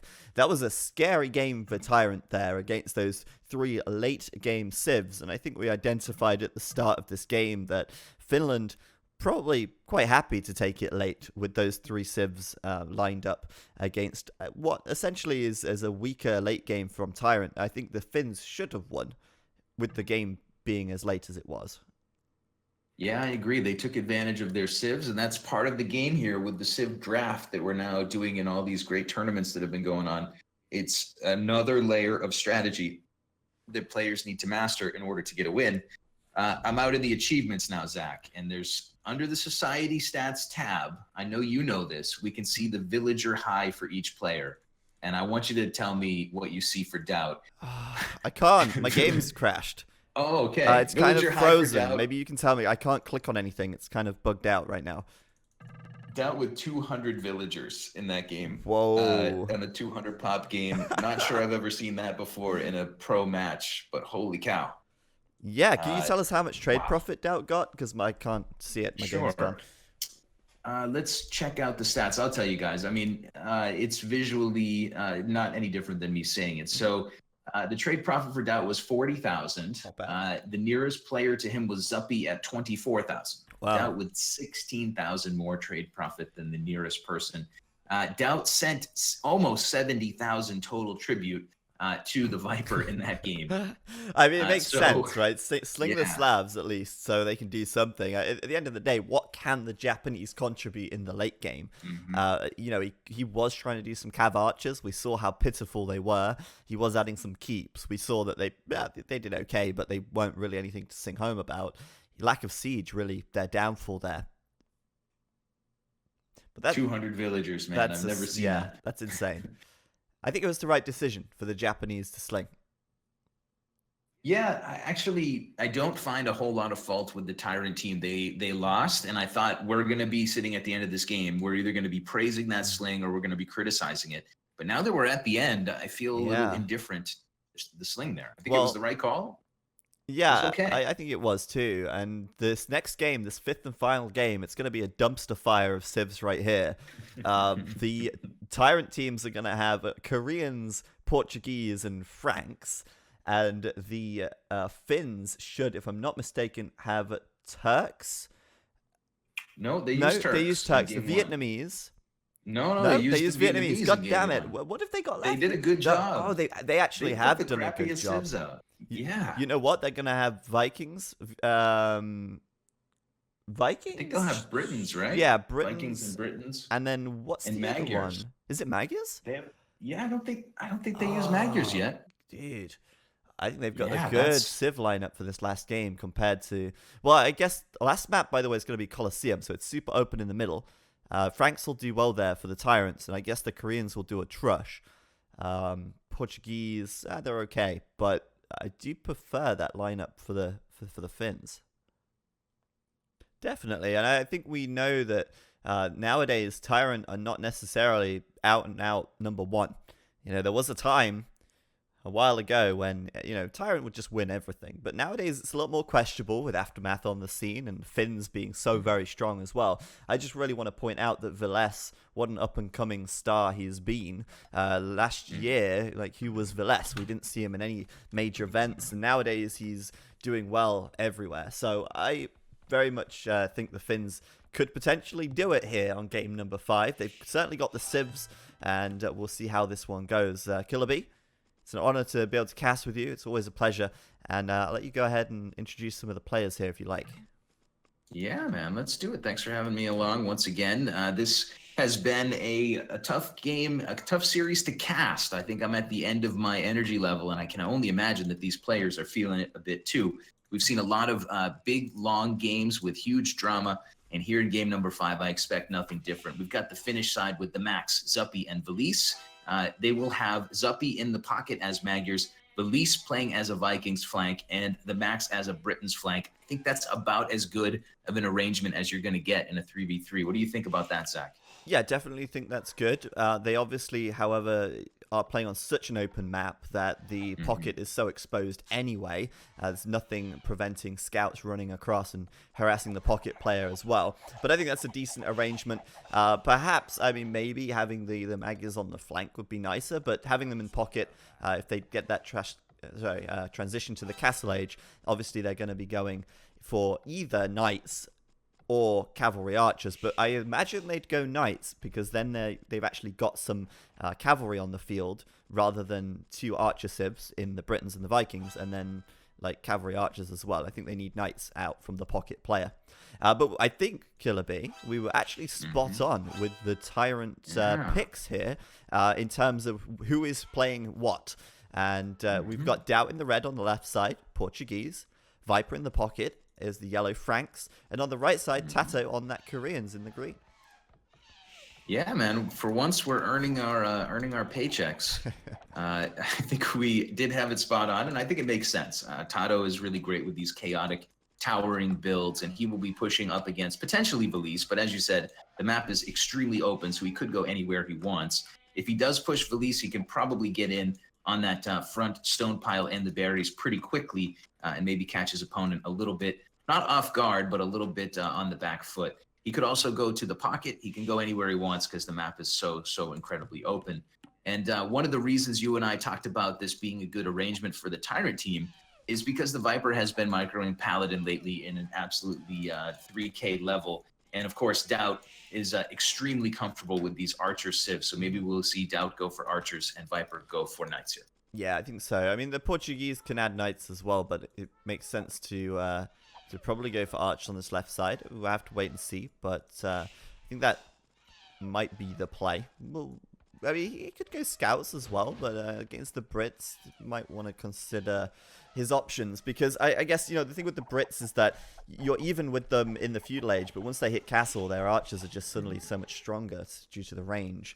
But yeah, I like that you touched on the 3K level of Viper's micro there, just like the 3K commentary that we're providing for these games, am I right?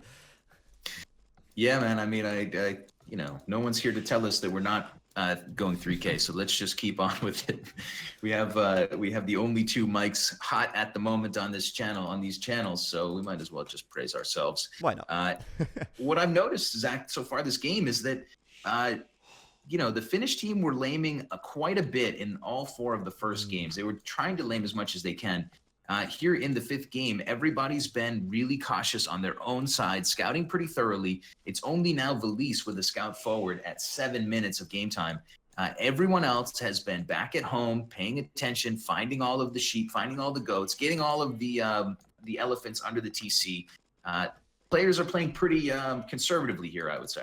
Yeah, definitely using their scouts defensively to defend the elephants and push the zebra. They don't want to take any unnecessary risks, I think, in this last game, because just to remind everybody, this is the final game of the series.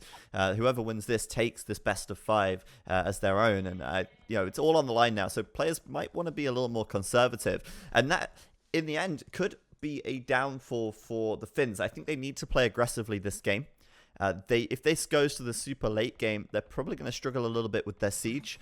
Magyars, Vikings, Britons, if I'm not mistaken, have pretty bad siege. Vikings can offer some siege rams, but Britons with cap ram, Magyars with cap ram, and there's no siege onagers on team either. So these guys will probably want to be pushing quite fast here and take advantage of their, well, let's be honest, strong economy. Magyars the exception to that rule, but the Britons economy, the Viking economy, very, very nice. Mm-hmm. Yeah, and as you, that's a well put. And as you were saying that, I'm sure you've noticed that TaToH has begun what is going to be his tower push. He's got 6 villagers rolling into the center of the map, and they look like they might be on a tangent to head toward the max, but they could also head toward the blue player. If they do decide to hit Zuppi, they will actually have an opportunity to take both of his front stone piles away with the first couple towers. Keep an eye on TaToH there. Tons of scouts being microed around on that right side. It seems like everyone's got their scout there. And this one's about to heat up, Zach. TaToH's going in for it with 5 vills on stone and 6 vills to drop towers. Yeah, I mean, the funny thing is it's so predictable, but it's still something that can be a real challenge to deal with here. That tower's going up, and that's going to deny Zuppi's stable. He's trying to fight with these 3 vills against the scouts. Where are the scouts of his allies? Where's his own scout? I don't know, but they're nowhere to be seen for now. And those villagers, one's going to go down to the tower, another one to the scout. Zuppi's down 2 villagers, and he's lost the stable. And you can't tell me they didn't see this coming. They saw the house in the middle of the map. TaToH should have been intercepted, and they should have been a little more prepared than that, I feel. Yeah, it denied the stable from Zuppi as well, so that's going to slow down his ability to impact this game with the military. The second tower from TaToH, already he's cut Zuppi off from being able to take stone and defend this with towers of his own, at least as far as I can tell, around the blue base. That's the only stone that's really available in his. There's a little more closer to the orange player. Orange player is going double range archers, by the way. Teal player is going double range archers. So 2 of the Finns on the flanks are going archers. And TaToH is trying to drive a stake right into the heart of the pocket. The blue player Zuppi playing as the Magyars. Yeah, absolutely. And to be honest with you, these towers are just perfect, denying the gold now as well as the berries. Fortunately, Zuppi's got enough stone in the bank to at least put 1 tower down to defend and prevent this creep from pushing in too far. Not TaToH, the tower creep. I was going to say, you just called our friend a creep, man. Damn. And meanwhile, Viper's coming in with the scouts on this right side, hitting the villagers on the berries of Villese. So this fast-paced game that we want to see from the Finns has already been slowed down to a crawl thanks to the towers of TaToH throwing a real spanner in the works for Zuppi here. Yeah, and this is one of those situations you and I have talked about a couple times in this series where it's probably going to be a bit of a 1v1, DauT versus TheMax on that side. Potentially, they're both going archers. They both have slow armies, so they probably will be sparring with each other a lot. The Viper seems to be doubling down with TaToH. His scouts are coming in. They're taking a few pokes from spears, but TaToH's towers are nearly cutting 2 golds and 2 stones and the berries away from Zuppi's base. And Zuppi's finally sort of throwing down the gauntlet. Enough is enough. He's going to get that tower up on his gold to at least secure that for a little while here into this game. But, I mean, the real problem here is that both of his flanks have gone archers, right? They can't respond quickly with scouts. We kind of figured that would be the case. We figured Britons and Vikes would go for the archers here, and Zuppi would be on the scouts. But that means, you know, they can't really go and help him as much. What they are going to do, though, is try and counterattack, perhaps. Maybe they'll send some units out to try and raid the green or the red player on the flanks here. But Viper's aware of that. He's sending his own scouts back, and he'll try and clean up some of these archers that are perhaps caught out of position in the open field here. Yeah, Viper powering up a blacksmith so he can grab scale barding armor. I think he was building that with 5 vills. He wants to track down TheMax and not give him a chance to get in. The blue player has those +1 damage scouts trying to defend his own base. He has denied TaToH's most recent tower attempt, but only, I think, temporarily. TaToH will go back with his vills and probably give it another shot soon. Nearby this, Villese has a couple of archers, but they're not able to deny TaToH's intermediate tower. So that green tower push will continue. And if that furthest tower off to the right goes up, that's a few more farms going down. And it's just going to make it harder and harder for the Magyar's Civ. Villese, though, Zach, has an army snuck. Do you see that behind the Viper's base? Yeah, I do see that. It looks like he might be looking for a wood line. Viper's preemptively put a watchtower there, which is a smart move, of course, making sure that those villagers have got a safe haven to jump to should those archers show themselves. And, of course, they will right now, as Villese will find that, but immediately be pushed away. He could try and find some Viper's gold, though. He's not towered that, and as far as I can tell, he's not mined any stone. So 1 tower for the Viper will be all he has, so that gold could be exposed. On the left side, DauT's going to run into Max. He's got his army together, so Max will have to run away from that one. And on the right side, Max is in there as well, facing off against Viper's scouts, which, as you say, have done the barding armor now. Yeah, and Viper's done a pretty nice job to debate the Max. The Max has a good position there with his archers to try to get in damage. But the Viper's sending a lot of runners, and the Max, uncharacteristically, trying to hit those runners and wasting a lot of arrow fire. That orange army that we were watching to raid the Viper is into the Viper's economy. There's a couple of spears along with that group, so the Viper will have a little trouble cleaning it up, especially since he's sending 3 scouts that are on about 10 HP each. But DauT will come over to help him, and we'll see if that becomes anything important in the future. 26 HP between them, and 2 spearmen there. It's not really the the best army for Viper to defend this, but he does have the help of DauT. I think that's the key there for Viper to defend. Man, it's going to be so sad for Finland if they end up losing this game to a tower rush. It would be a real shame for them, because tower rushing is just... It's ugly, man. It's yucky. It's hard to deal with, and...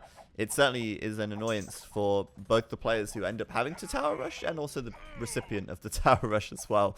Oh, man. He's lost a lot of farms, like you said, though. That tower on the right side did go up. Yeah, TyRanT trying to win ugly. I think that's a very good way to put it. I'm watching TaToH microing around with DauT. They're trying to get more towers up and continue to hurt, the Magyar's player on that right side. If you could hurt anybody on your opponent's team, you'd want to hurt the Magyar's Civ, I do believe. Viper on the way to Castle Age. He's going to be up much, much sooner than everyone else in the game. He's added in a couple of fresh scouts, and he's going to work his way over to that right side of the map. So all 3 TyRanT players will continue to try to drive a stake between the Finnish team. And it's worth noting, I mean, we're very early in this game, but if they could somehow cut the teal player off from the blue player Zuppi, forget about trading, right? I mean, you need to be able to trade in this match. Yeah, and of course, once the Korean player reaches the castle age, they become guard towers. They get +2 range and attack, and, you know, starts to sort of build up and snowball out of control with these towers taking more ground and doing more damage. But yeah, I think that right now the villager count for Zuppi isn't looking too bad. 35 villas means he's got more villagers than Viper right now. But Viper is in the castle age, which means his TC has not been producing villas for a while, and he'll be the first one there by some margin. So going to see double stable scouts coming out for Viper, and Zuppi going to be a little bit far away to deal with that. And I think the TyRanT team have done a really good job of basically crippling him early game here. and making it a nightmarish game for him to play in right now. Yeah, Zuppi is going to commit to a fight versus the Viper and DauT in the north of his base. He needs to thin these numbers down a bit, and he is going to win that fight for the most part. I think he will actually get it down with the last couple scouts.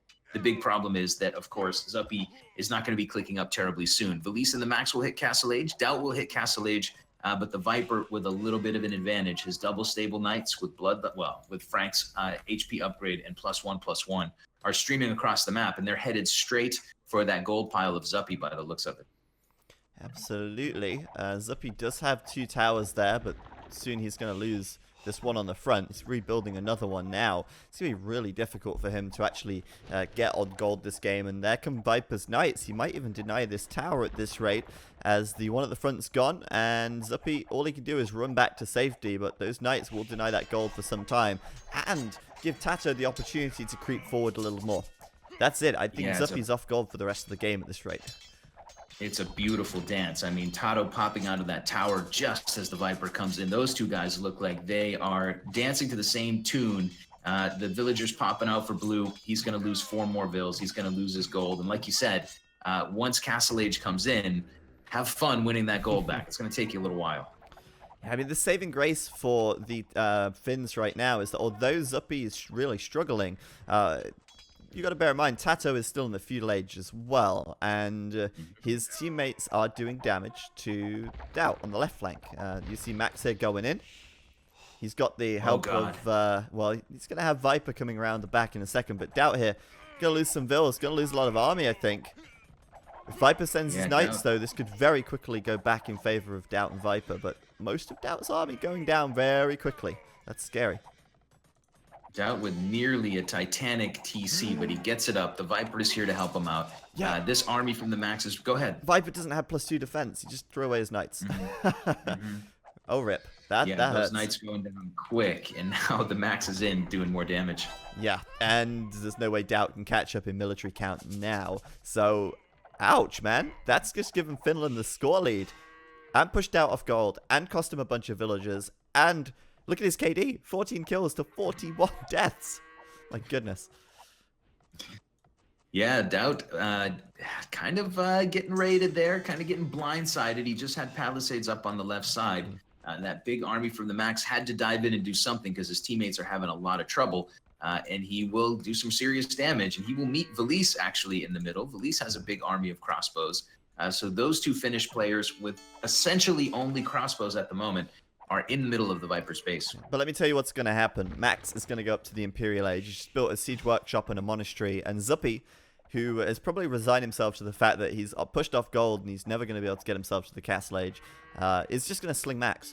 Max is untouched. Max is going to go imp in a minute, and he'll have those Britain Arbalest with 10 range knocking on the door of DauT and Viper very soon. I don't care if you're the Franks. If you can't get your second TC up and you're against fully upgraded Arbalest with some knights, you're still going to have a hard time.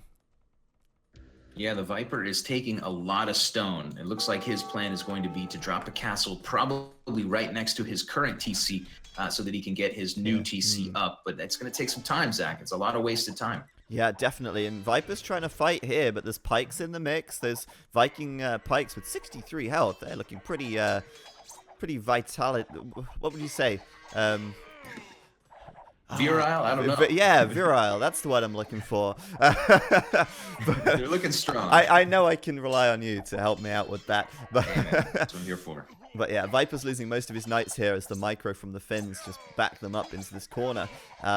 Still, there's quite a lot of skirms in the mix for DauT. That should certainly help out. But there's Max on the way up to the Imperial Age now. It would be a shame if he lost all of his crossbow before he can upgrade them. But still, Imperial Age will be a big power spike for him. Yeah, we will see the Max going up to Imp, so good call on your part. I'm still waiting for TaToH to get up to the Castle Age. For now, he is still dropping some towers, still spending a lot of resource, and not really close to clicking up. He's done a number on the blue player, but I'd love to see him get engaged in the Castle Age so that he can do some more offensive damage. TaToH, by the way, towering himself up like crazy.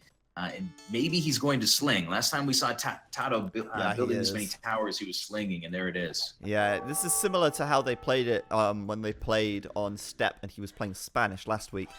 He basically did the tower rush, fell back, towered his own base, and slung. I think he slung the Viper as well, so we're seeing a similar strat here. Of course, slinging the Viper as the Franks, you're going to have the most powerful paladins in the game roaming around the map very soon. And to be honest, would you rather have the most powerful paladins in the game or the most long-range archers in the game? I think I'd maybe take the paladins there. Yeah, absolutely. And hey, TyRanT sees some advantage to this tower push slash string sling strategy. My apologies, can't find my words at this point, but they see some advantage to it, and TaToH's going to go for it again. He is sending that resource over to the Viper. Viper should be clicking up to Imp soon, I would think, with all that sling, but maybe he's spending it on army right now. Yeah, that surprised me. I was expecting to see Viper floating a few more resources here, but he's not. He's actually struggling for food and gold because he's spending most of it on knights just to deal with the aggression here from Villese and Max. And Max now is Imperial. He's got some rams coming over. We're going to see Bracer done. That's 10 range on the crossbow right now, and we'll see the Arbalest upgrade coming in soon, I'm sure. But yeah, the momentum here for the Finns, they need to get it on their side if they want any chance of, I don't want to say coming back in this game, but doing enough damage to negate the fact that Zuppi's essentially crippled on the right side.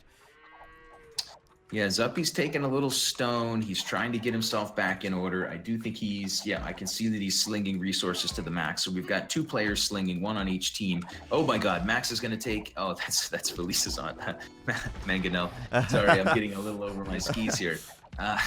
But that sling is being utilized very nicely by the Max. Yes. The Viper is still trying to deal with this with knights, but he's not going to break this position with all those knights. Yeah, I mean, Viper's eco was set back as well, so you've got to bear in mind, Max got slung, but he also had some eco as well. Although, actually, with that said, he's only on 2 TCs.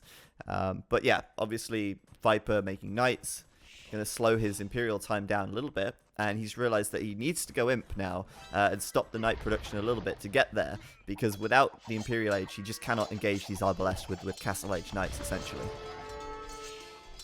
Yeah, the Viper is sending his knights around a little bit, trying to grab some reinforcements, trying to do some damage, but the number of pikemen continues to increase for Villese and his teammates.